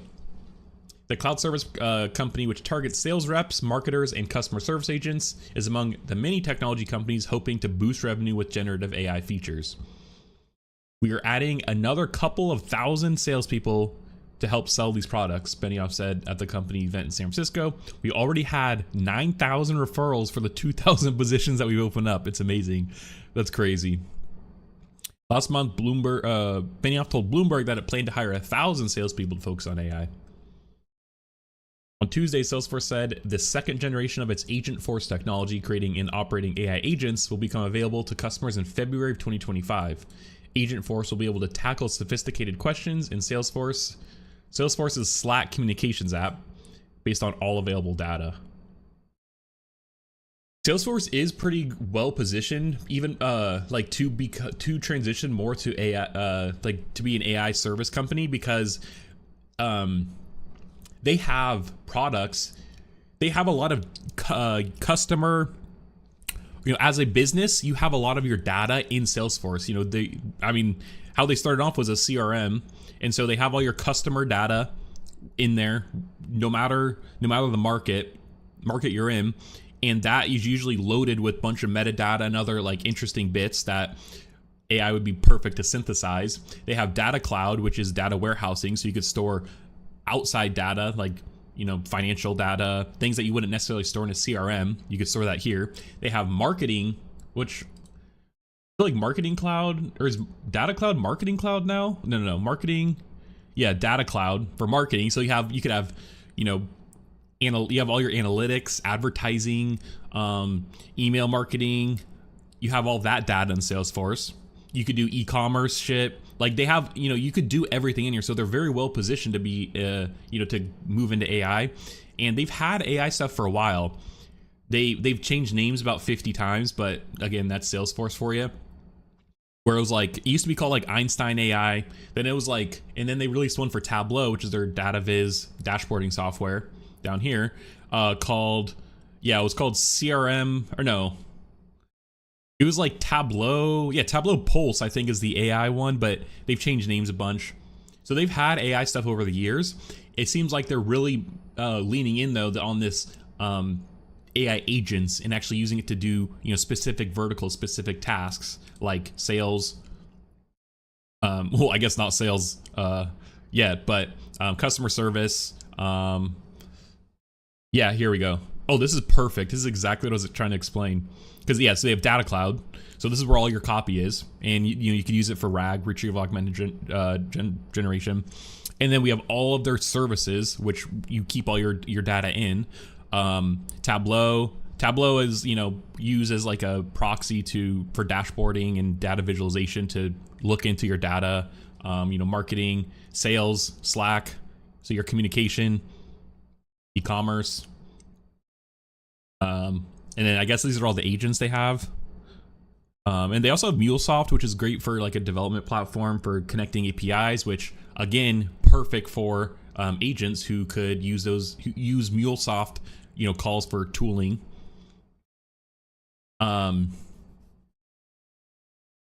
Yeah, so oh yeah, here's their Einstein AI shit, whatever they call it now.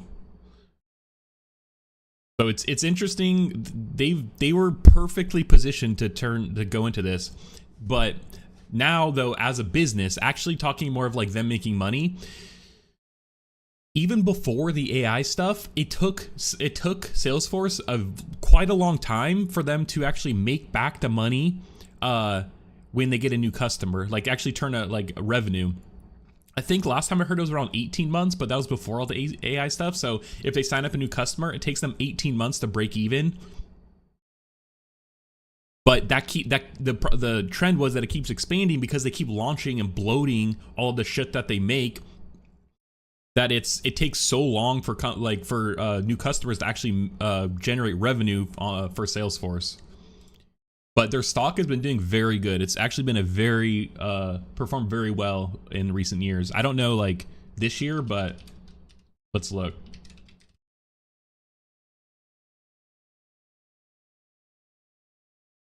Yeah, this is pretty good. It definitely has its moments, but like 5 years, 100%, that's pretty good.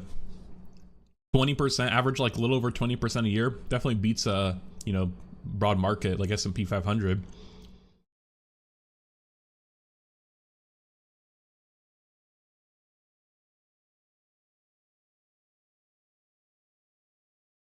Hmm.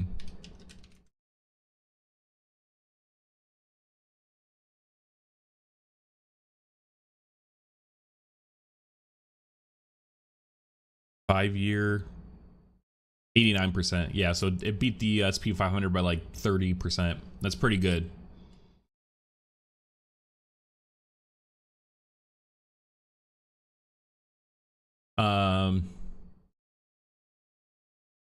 On Tuesday, Salesforce said the second generation of its Agentforce technology, creating and operating AI agents, will become available to customers February 2025.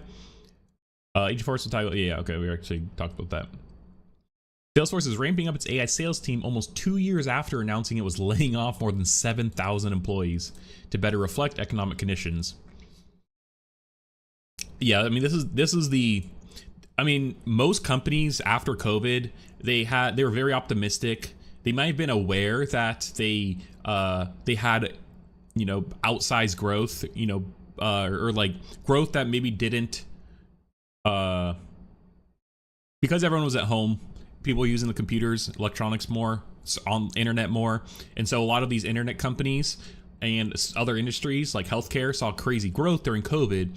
Some of them were optimistic that it would continue, but realistically, most businesses were aware that they would see a market correction after COVID. Unfortunately, it seems like tech, though, didn't really see that. They had all these layoffs, Salesforce being one of them.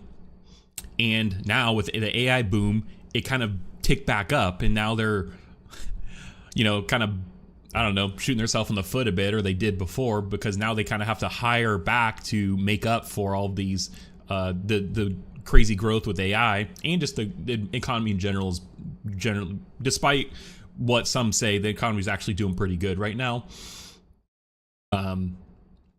And I mean, I don't know, like 7,000 employees. I bet you they've almost hired back this 7,000.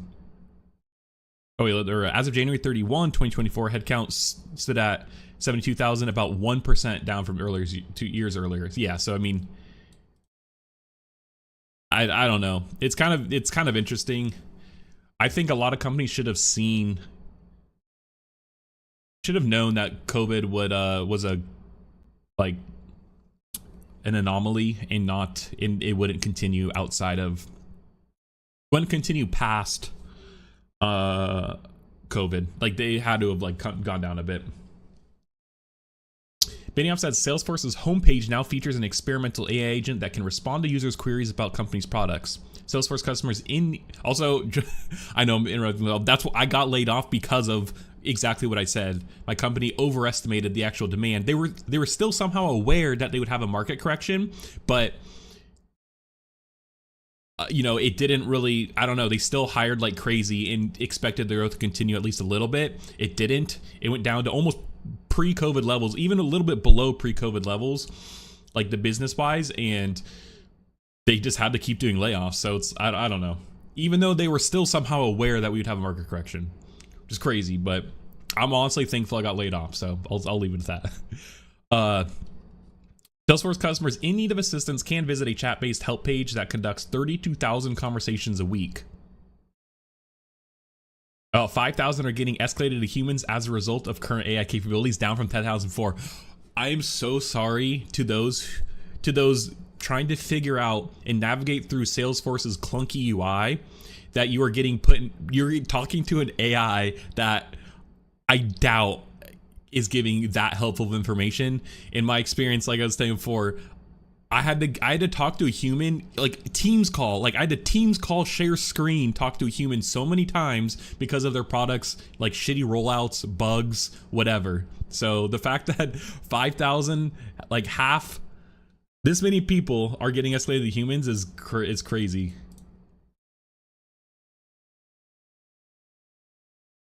It's down from 10,000 before. That's insane.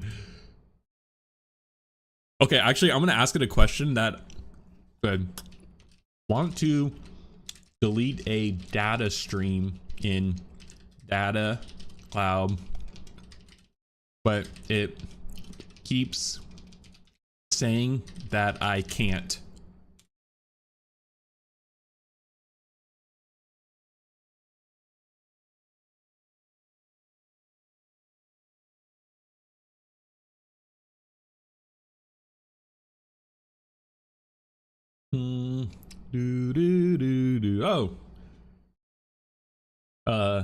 Yes, the data lake object, the DLO, the DMO, bro, these things. Okay.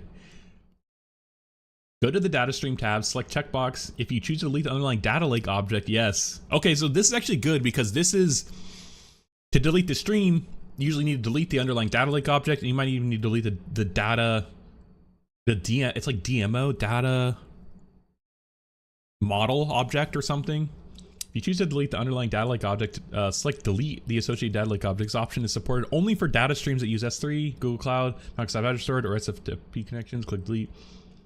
Consider the following factors before deleting data stream. The underlying DLO cannot be mapped to a data model object. Yeah, this is the DMO.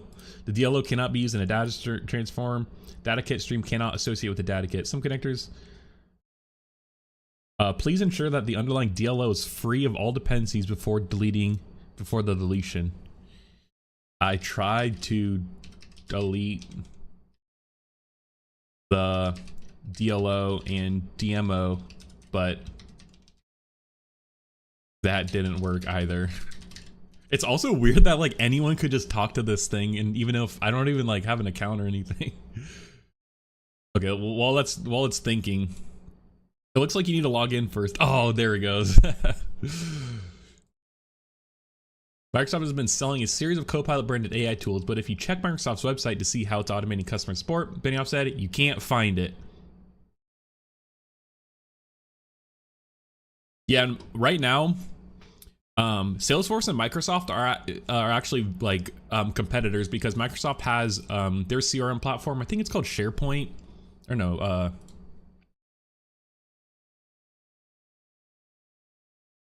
Microsoft Dynamics.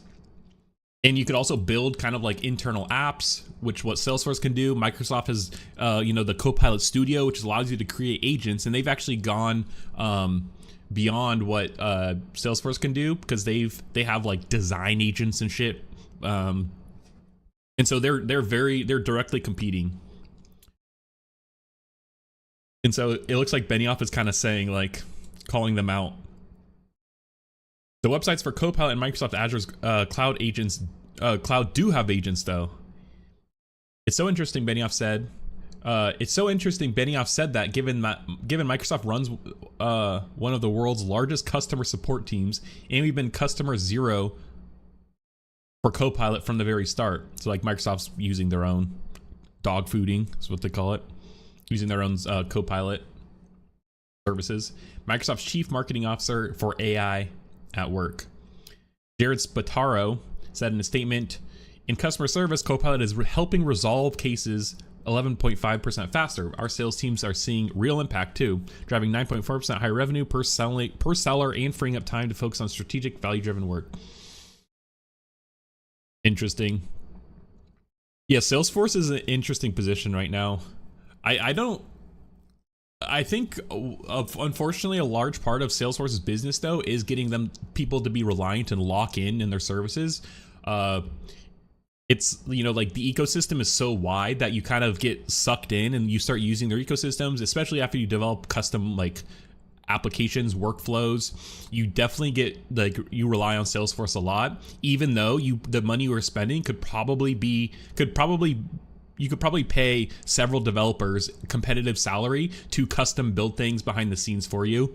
Another company I worked at, actually, instead of going with the CRM like Salesforce, we opted to build our own custom one, and we literally had one developer, one dude, plus some contractors, and he made a completely custom CRM for like the business needs. It was a very specific use case, not a large industry. There weren't a lot of big players in the space that offer industry specific CRMs, and so literally one developer and some contractors.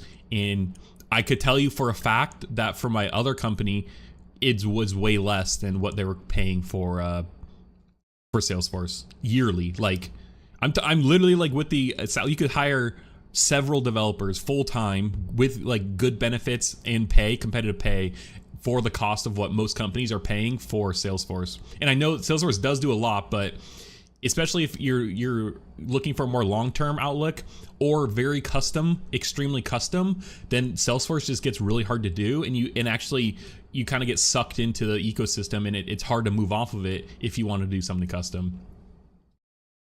And we had a full Salesforce developer teams. We had Salesforce support admins, like all of that. We had just as many developers as it would probably take to, on top of this, like the subscription, us paying Salesforce.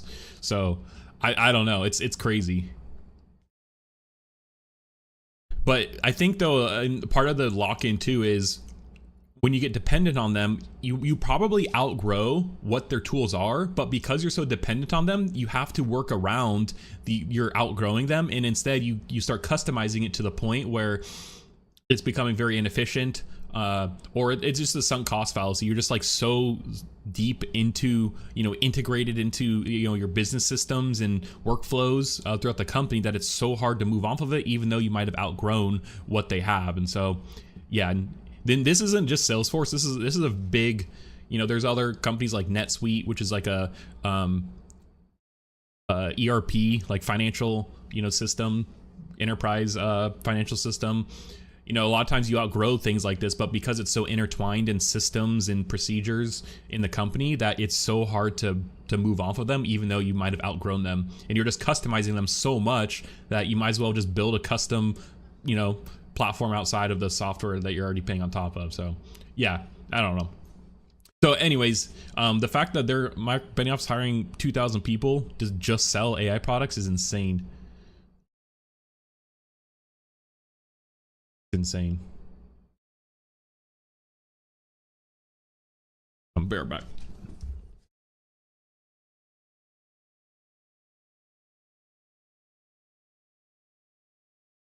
Sorry, there's some ruckus outside. Okay. Let's take a look at this real quick, and then we'll look at some space updates.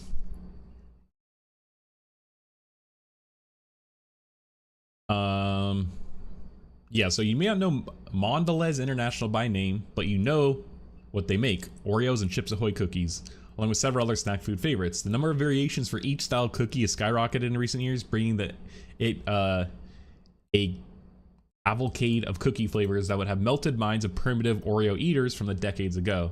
I mean, who could have imagined a world where people have the option to eat a lemonade flavor Oreo or whatever? This raises the question, how do they come up with all these new flavors? Yes, I said this before, but as someone who's recently tried the Coke Oreo cookies and the Oreo flavored Coke, we need to chill out on some of these flavors. We need to chill out. Like, as soon as like the Wicked one, Halloween one. And I mean, we could take a look at this Wall Street. We'll skim this one because this is a large AI space. Oh.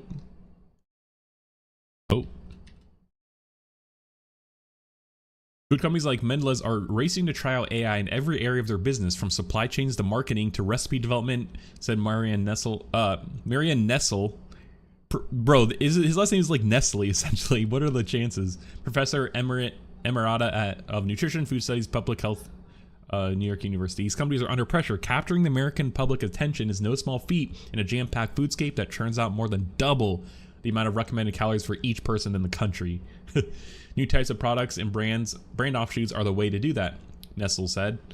And if AI can get there faster and better, expect its role to grow. I mean, it seems like they're just using AI to like come up with ideas for flavors. That kind of seems like dumb. Like, what do you need AI for that? Humans are pretty good at ideas. I think running it by AI, like maybe you could have a list of requirements or like target audience that you want to meet, and you run ideas by the AI, and it could, you know, kind of process and think if this target audience would like that based off of the data it has. You know, that's like an idea, but like, hey, come up with new Oreo flavors. That seems kind of dumb. Not everything will change though. Seems to me like you still need human tasters. Yeah. Besides Oreo and Chips Ahoy, Chicago-based Mondelez makes Ritz crackers, Cadbury chocolates, Cliff bars. Oh, they own Cliff bars. Triscuits, Tate's cookies, and Toblerone. Oh, they own Toblerone too, among its many well-known nibbles. It reportedly approached Hershey about a merger recently, but the chocolate maker presented a challenging takeover target and has rebuffed Mondelez in the past. While chocolate kisses may not be coming to Mondelez's portfolio anytime soon, the company will update its classics with assist from AI. I don't know. Okay, let's see I wonder how it actually uses it though. Mondelez's North American R&D Center is based in a pinwheel-shaped building in rural New Jersey, with the snack mascots.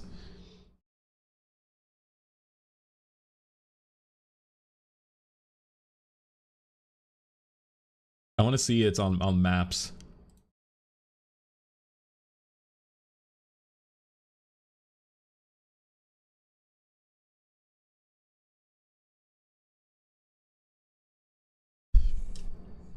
Maps.google.com. Where snack mascots abound in most everything is colored signature Mondelez purple, including the receptionist's hair. Food scientists there use AI tool to create optimal recipes by specifying desired characteristics, including buttery, in-mouth saltiness, or vanilla intensity, for instance, aroma, oily, egg-flavored, burnt, among others, and appearance. Amount of chips, roundness, chips edges are considerations. The tool also considered parameters like the cost of ingredients, their environmental impact, and nutritional profile. Yeah, okay, I see. This makes sense, and this is actually interesting use where maybe they have a base recipe and they could feed it the base recipe and be like, hey, we want it to include flavors like in-mouth saltiness and have an aroma that is burnt and appearance that is more round, and then it could give you suggestions on ingredients to help you improve that. That seems cool. That's like an interesting way of using this, of using AI for this. Mondelez.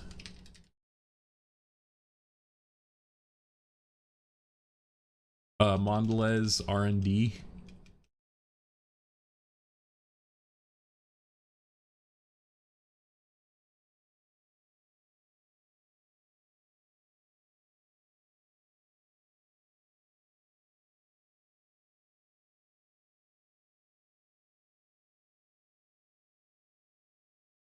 Oh wait, what? This took me to a completely different country. I'm not finding this. I don't know what the address is. Mondelez. Oh, it took me to India.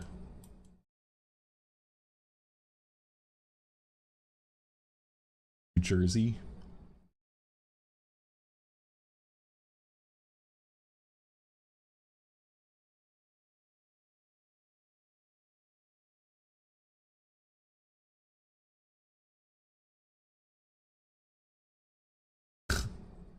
Okay, the pinwheel is a bit optimistic. I don't know if I would call it pinwheel, but this is what it looks like. I guess like this is a pinwheel. Yeah, I don't know.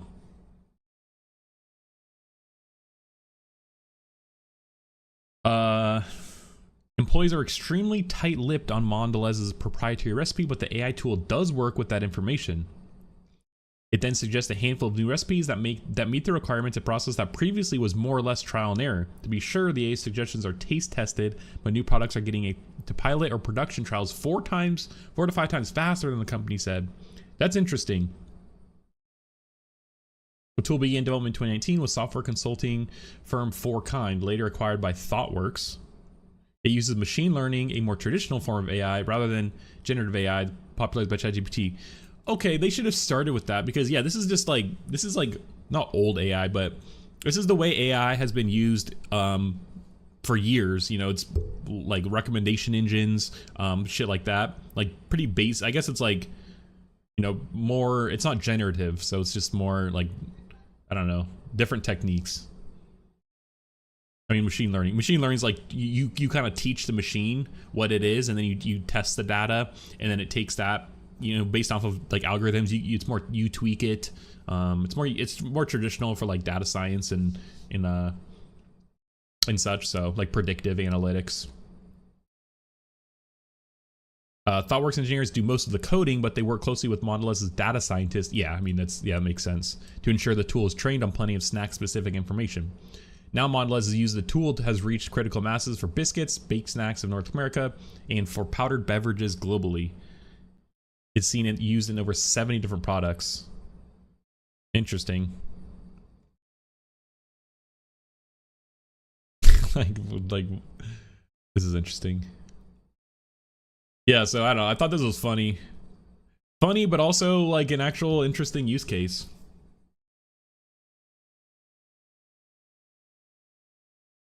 Oh yeah, this is a quick one. We'll cover this quickly before we get into Axiom Spaces. We'll end on the Axiom Space one, but I'm bullish on these drone deliveries. I think it'll be cool once we actually go through. I just think there's a lot of things we still have to figure out, as with any emerging technology.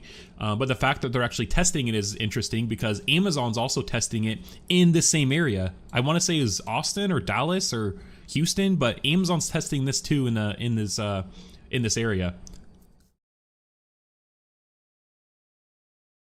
And it's also interesting that, you know, Google, Alphabet is doing this, but they're partnering with DoorDash. So it's like Alphabet's not actually delivering any of their own product. They're working with a third party, which makes me seem like Alphabet is more so making this to be a service that they could sell to other companies, versus someone like Amazon, where it's just going to be used as more of an internal, you know, vertical for them.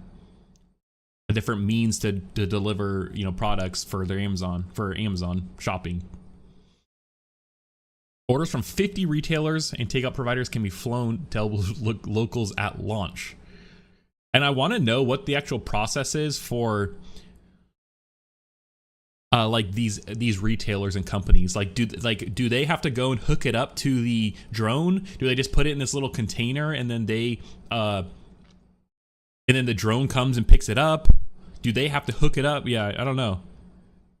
Wing, a subsidiary of Google's parent company Alphabet, is expanding its drone delivery services to DoorDash customers in the Dallas-Fort Worth Metroplex. Starting today, 50 merchants from malls in Frisco and Fort Worth will be available for drone delivery through the DoorDash app, dropping meals and items to homes in as little as 15 minutes, according to Wing. The drones can fly up to 65 miles per hour. Holy shit. These things are cruising. That's so quick. Drones can fly up to 65 miles per hour and reach a cruising height of about 150 feet before stopping to hover and safely lower orders to the ground at their delivery destination. This is, you could actually see, it looks like it's more of like a VTOL kind of system, whereas like these provide vertical lift, and then we have these front facing propellers and actual wing that probably helps with lift too, but these provide like thrust, I guess, forward, which I sure could go way faster when just using, you know, kind of just tilting forward to using that to go forward, I guess. Oh, the hiccups. DoorDash customers will need an eligible address in Dallas-Fort Worth for the drone delivery option to appear on the checkout page.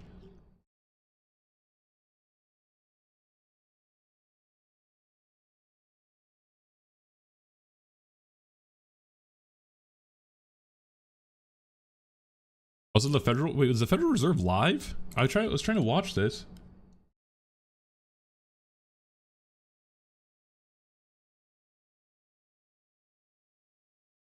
I didn't. Oh wait, the Federal. I might watch we might watch Federal Reserve live stream. Dang, these things are. Look at all. Wish I could pause this. Oh, whoa! They like lower it down like that. Look at this like launch pad though. Oh, this is interesting. Oh, this is so cool. Like the Mega one. Yeah, this one is just like a plane. Bro, this is so cool. I honestly want a video game where you can manage like a delivery drone fleet. Like I imagine you need like other drones flying around maybe to monitor the drones. Like these ones could be an airplane maybe that like just circles around and like monitors things. I wonder if it uses I wonder what it's like, how it's connecting to the internet. Like I wonder if it's using like a Starlink or if it's using like a traditional telecom provider like 5G, you know, T-Mobile.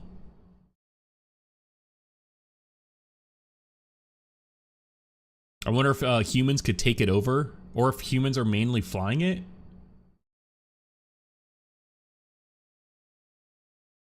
We design, manufacture, and deploy delivery drones to meet aviation industry's high safety and reliability standards. The operational fleet of drones are lightweight, lab tested, and real world approved through 350,000+ commercial deliveries across 3 continents. Check out the aircraft library.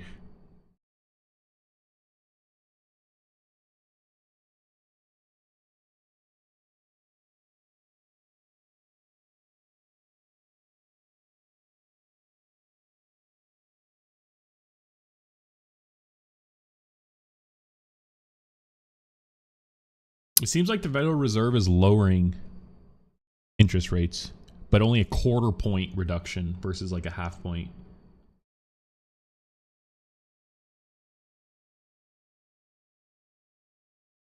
What is this, like Square video?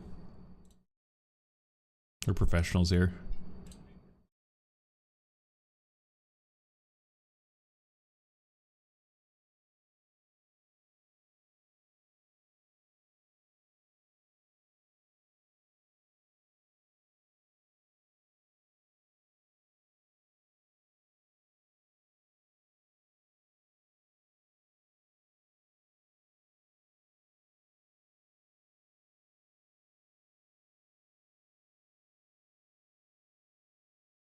Makes sense.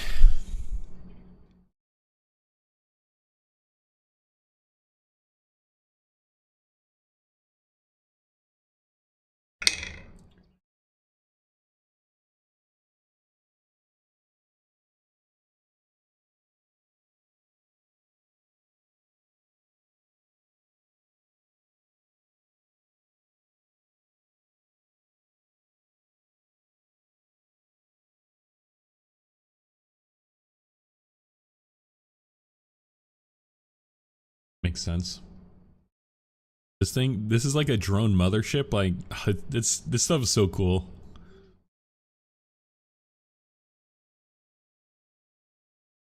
Federal Reserve cut interest rates by a quarter point and projected only 2 more cuts next year. Wow. That is, Trump is not going to be happy with that, I'll just say.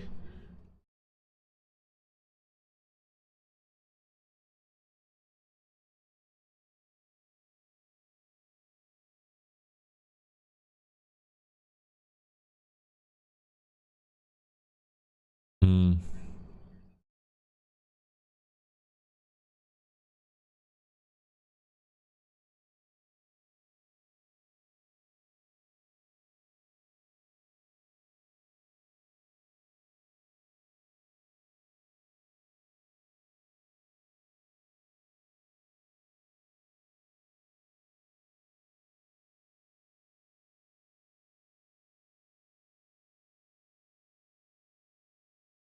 Yeah, what one's this?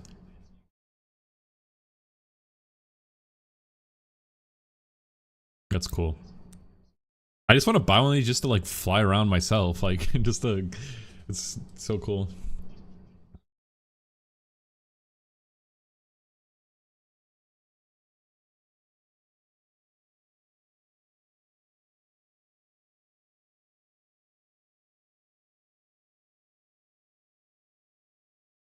That's a good sign too, because I mean, they're just taking an iterative approach, which is one of the best ways to improve a product over time at a reasonable rate. You're not trying to, run before you walk. You're kind of learn to crawl, then walk, then run, which you're kind of demonstrating here, starting small and working your way up, which is good to see, because that kind of makes me more optimistic that they'll be around for a while, because they're taking just a good approach, like almost a normal approach. I wouldn't say this is just how most things should be built.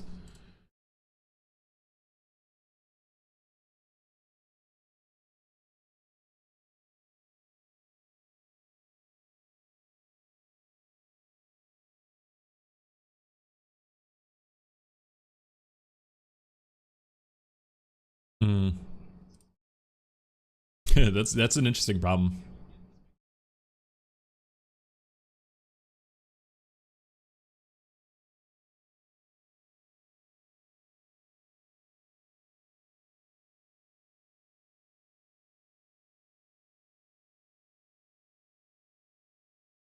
And even though like 3 pounds of doesn't seem like a lot, I feel like you can't actually deliver a lot of products, because a lot of things are under 3 pounds. And especially critical things, like you mentioned prescriptions, like that seems like a great use for something like this, because you could get them much quicker, and especially if someone needs it really quick. Granted, I'm sure it would cost a lot of money, and there's other risks like the drone crashing and people getting the prescription drugs, but I think that it's just kind of the low weight, but like high value items are a great way to start. And that's just another good trend to see, because starting with the kind of expensive things that are more niche, and then working your way into more as you figure things out, and it helps you fundraise, make money, make profit early on. It allows you to then fund more broad, more bigger consumer, or like more broad market problems, or broad market like solutions to problems.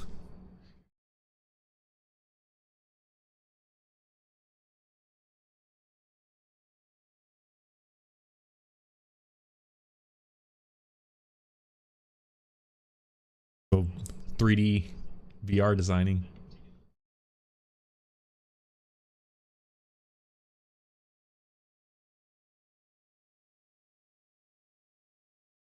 That's an interesting way of approaching this.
That's neat. That's cool.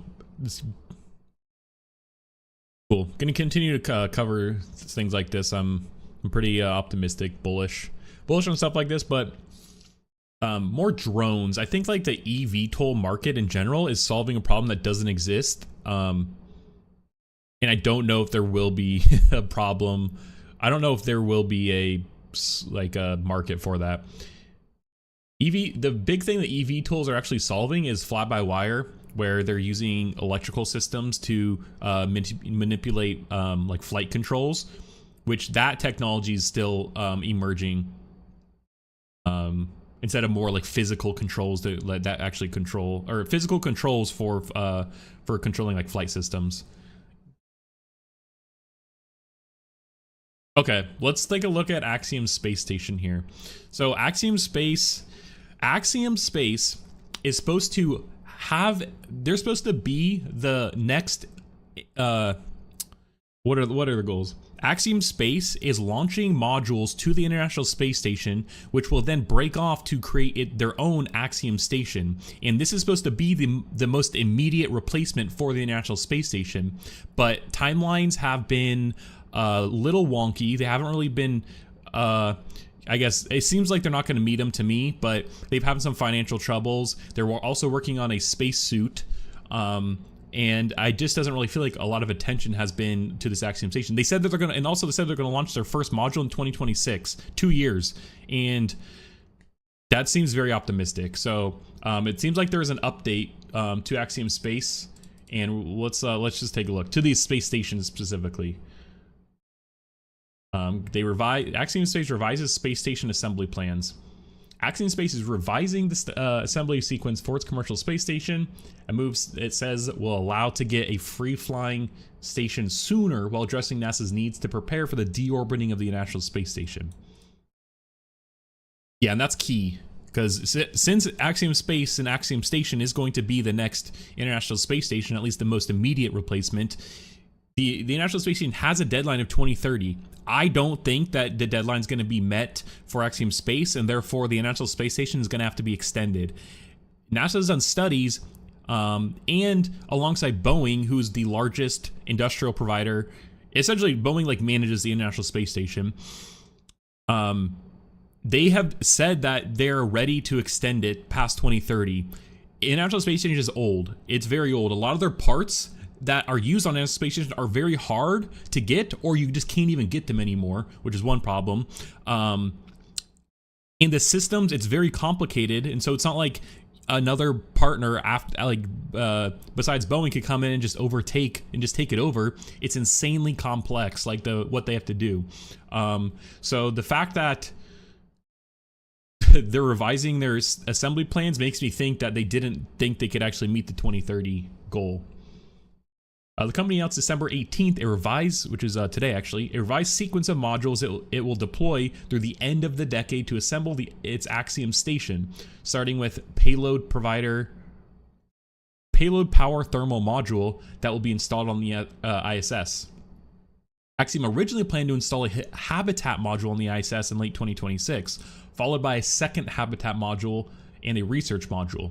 Yeah, and this research module is important because it's supposed to be the new lab part of the International Space Station, which is arguably like a large reason why the International Space Station exists, is because to do research projects up in space and then understand it and pass it down to Earth. That's a large portion. The International Space Station is mainly an orbiting laboratory. So the fact that they're not actually bringing up the lab part is earlier is interesting.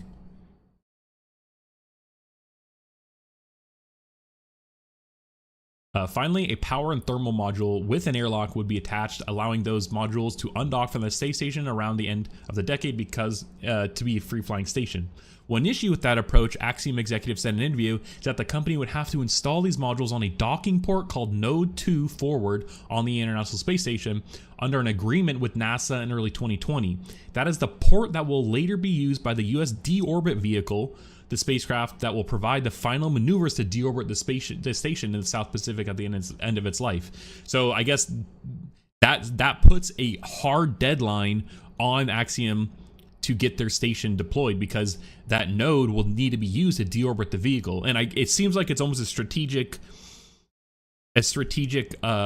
move on NASA's part, because you can't deorbit the station until Axiom station breaks off and is its own station. So to me, that actually seems like a good motivator for Axiom Space, and it's a good guarantee almost that, you know, we can't deorbit the station until this breaks off. NASA approached Axiom earlier this year to find ways to deconflict USDV from the Axiom modules. One option would have been for the USDV to dock to the Axiom modules. That potentially presents a risk to Axiom if, for some reason, they had to deorbit and we weren't ready to separate. Exactly, said Mark Greeley, Chief Operating Officer at Axiom Space and Program Manager for Axiom Station. Yeah, to find ways to deconflict USDV from Axiom modules. Oh, to dock on Axiom modules. Yeah, actually, I feel like the conflict is good though, because it sets hard deadlines. The company decided to revise the sequence of the station's assembly. It will now start with the PPTM, which includes power and thermal systems, as well as 8 science racks for research payload. Okay, that's interesting. Rather than the dock PPTM to node 2 forward, the one that the deorbit vehicle needs to attach to, it will instead berth to one of 2 ports currently used by cargo spacecraft like Cygnus. That makes sense. That makes sense. Yeah.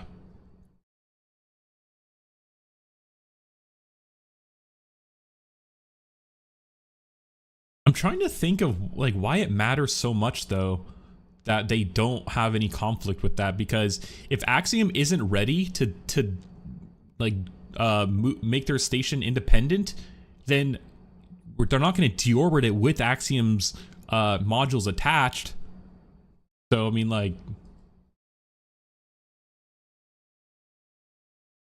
the huge advantage here to both NASA and Axiom is the fact that they do not have to reconfigure the forward port, says George Motto, Chief Engineer and Architect for Axiom Station. They can bring deorbit vehicle anytime. They can prepare to deorbit their schedule, and once we arrive, they can stay here for a short time or a long time. We're not in the way. Okay, so maybe then this node 2 forward, there has to be some configuration removed or added for either one of these. So I get that makes sense too. That makes more sense. Axiom then launched the first habitat module, HAB1. However, rather than dock to the ISS, the PPTM would depart the ISS and dock with the Habit module, enabling a free-flying station with just 2 modules, supporting 4 crew members. That could take place as soon as 2028, the company said, sooner than previous plans. That makes much more sense, and that's interesting, and that also makes me a bit more optimistic, because you only need these 2 parts now to deorbit, whereas before I assumed that they probably needed this plus, this was probably coming later, and they were gonna dock the earlier one. So that makes more sense. That's interesting.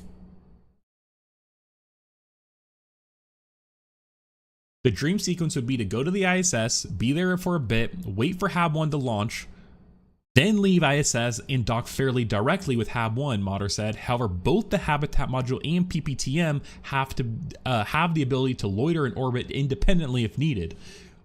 So, okay, they've really thought about this then. That's good to hear. This revised plan seems much more organized. I think just because maybe there's more detail. Once the station is free flying, Axiom will add an airlock module, a second Habitat module, and a research module. Each module will have its own power and thermal capabilities, and the first Habitat module also has a robotic arm used to reconfigure the station.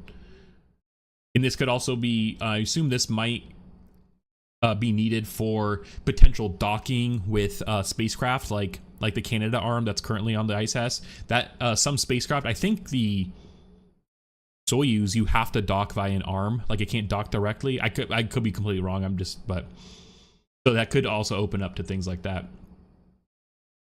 Thales Alenia Space Italia, Thales Alenia Space is also the second largest industrial partner outside of Boeing for the International Space Station. So that's a great, this is a great partner to have, because they have great experience manufacturing existing modules on the ISS. Tails of Lena Space is producing the modules for Axiom. It has worked on the PPTM by using components that were originally manufactured for the 2 habitat modules, Mater said. Mater said Tazi, Tails of Lena Space, will deliver the PPM to Axiom in 2025 for final outfitting and launch no earlier than 2027. So it seems like Tails of Lena Space is, I mean, they're on it, and they probably have things figured out a bit more because they've been around a little longer and they have much more experience. Axiom Space is very new. So that's good that they're kind of delivering on time, seems like. How long PPTM remains at the ISS before departing to link up with the first habitat module remains to be determined. We can stay for a short period of time, or we can extend that stay, said David Romero, Deputy Program Manager for Axiom Station. We have the ability to spend time up there testing, practicing, learning how to operate in space, burning down some of the risk. He added the company could transfer some ISS payloads and equipment to the PPTM before it departs, particularly if that takes place close to the end of the life of the ISS. Yeah, and I think that's also key because I imagine there are certain things that we would want to transfer from the ISS to Axiom Station before it separates. Like, instead of somehow going with the logistics of either taking it down on a spacecraft and then launching it back up, which seems redundant. So might as well just transfer, load that baby up. And then once we get the other hab modules and everything, you kind of, take it out of there. I do wonder how much they're going to salvage from ISS, like internals. With the PPTM installed on the station, but without the habitat module, Axiom plans to continue to send private astronaut missions, or PAMs, to the ISS. The company has flown 3 to date and is training the crew for the 4th mission, now projected to launch in spring of 2025. However, Axiom will have to compete for limited PAM opportunities offered by NASA. They should just make it a bidding, like whoever pays the most. That would benefit NASA the most too. But I guess, you do want to have it be, you do want to spread it out and give some smaller companies a chance, because just the increased competition. Let other people get experience in space so we're not dependent on a single company. So, yeah, never mind. Greenlee said the revision does not change the overall cost of Axiom Station, which the company has not disclosed. It does favorably impact our cash flow needs. This is why they reorganized this, I'm sure, because their cash flow has been not doing too hot. It really is just a matter of phasing our cash flow needs to accommodate the new sequence. In a sense, we're a station in 2 launches instead of a station in 4. And I think that's important. It seems like they could separate sooner, which allows them to do more independent missions, which could make them money faster. With full capability added in 3rd launch to the airlock module, the 2 gives us everything you need to be functioning space station. Awesome. This is so cool to see, because I hope that this is going to be just the start of a not necessarily more commercialized space, but that too, but just more independent space stations, more stations orbiting Earth. Like, that is literally science fiction. It is so cool to think about. And I mean, we just looking down here, I mean, this is here's another commercial station. Blue Origin and Sierra Space are making their Orbital Reef, which is a business park space station. What's this one? This is October, so this is a few months ago, but this is another Italian. Vast Space unveiled design of the space station it plans to propose to NASA in the next phase of agency's program. When was this? Just 2024. Program to develop commercial successors to the International Space Station. And they're going to launch a Haven 2 model in 2028. Test. An intermediate version of Haven 2 will feature 4 identical modules docked in a row. That's interesting. I can't help but think, looking at this just makes me think of the Kraken and KSP. Like, I don't know, you get like any sort of wobble, like this thing is just gonna split. Next phase of the space station development will involve the launch of a larger core module, 7 meters in diameter, on SpaceX's Starship in 2030. Yeah. Okay, let's take a look at their station, or their website real quick. See if there's any new information. Is this new? 10 months ago. Nope. Want new? Okay, here we go. Payload power thermal module. So this is the ISS right here. This is ISS. This is the new module. Burst to the International Space Station and facilitates the transfer of critical infrastructure and payloads. Then we have Hab 1. Habitat 1 connects to the payload power thermal module. After PPTM departs from the space station, Hab 1 provides 4 crew quarters and activates research and manufacturing capabilities. Airlock. Airlock adds extravehicular activity, EVA, capability enabled by the parallel development of the Axiom Extravehicular Mobility Unit, AXIOM-U, spacesuit. Definitely could think of a better name there, but then Hab 2 adds additional crew quarters and expands the research and manufacturing capabilities of Axiom Station. It's cool. Research and manufacturing and Earth observability. So this is where the real workhorse of kind of the ISS will get back. We'll have this back in orbiting space. Research and manufacturing module brings state-of-the-art facility for innovation and into orbit, driving next generation breakthroughs and expansions. Expansive window observatory connects crews and our home below and the future among the cosmos above and beyond.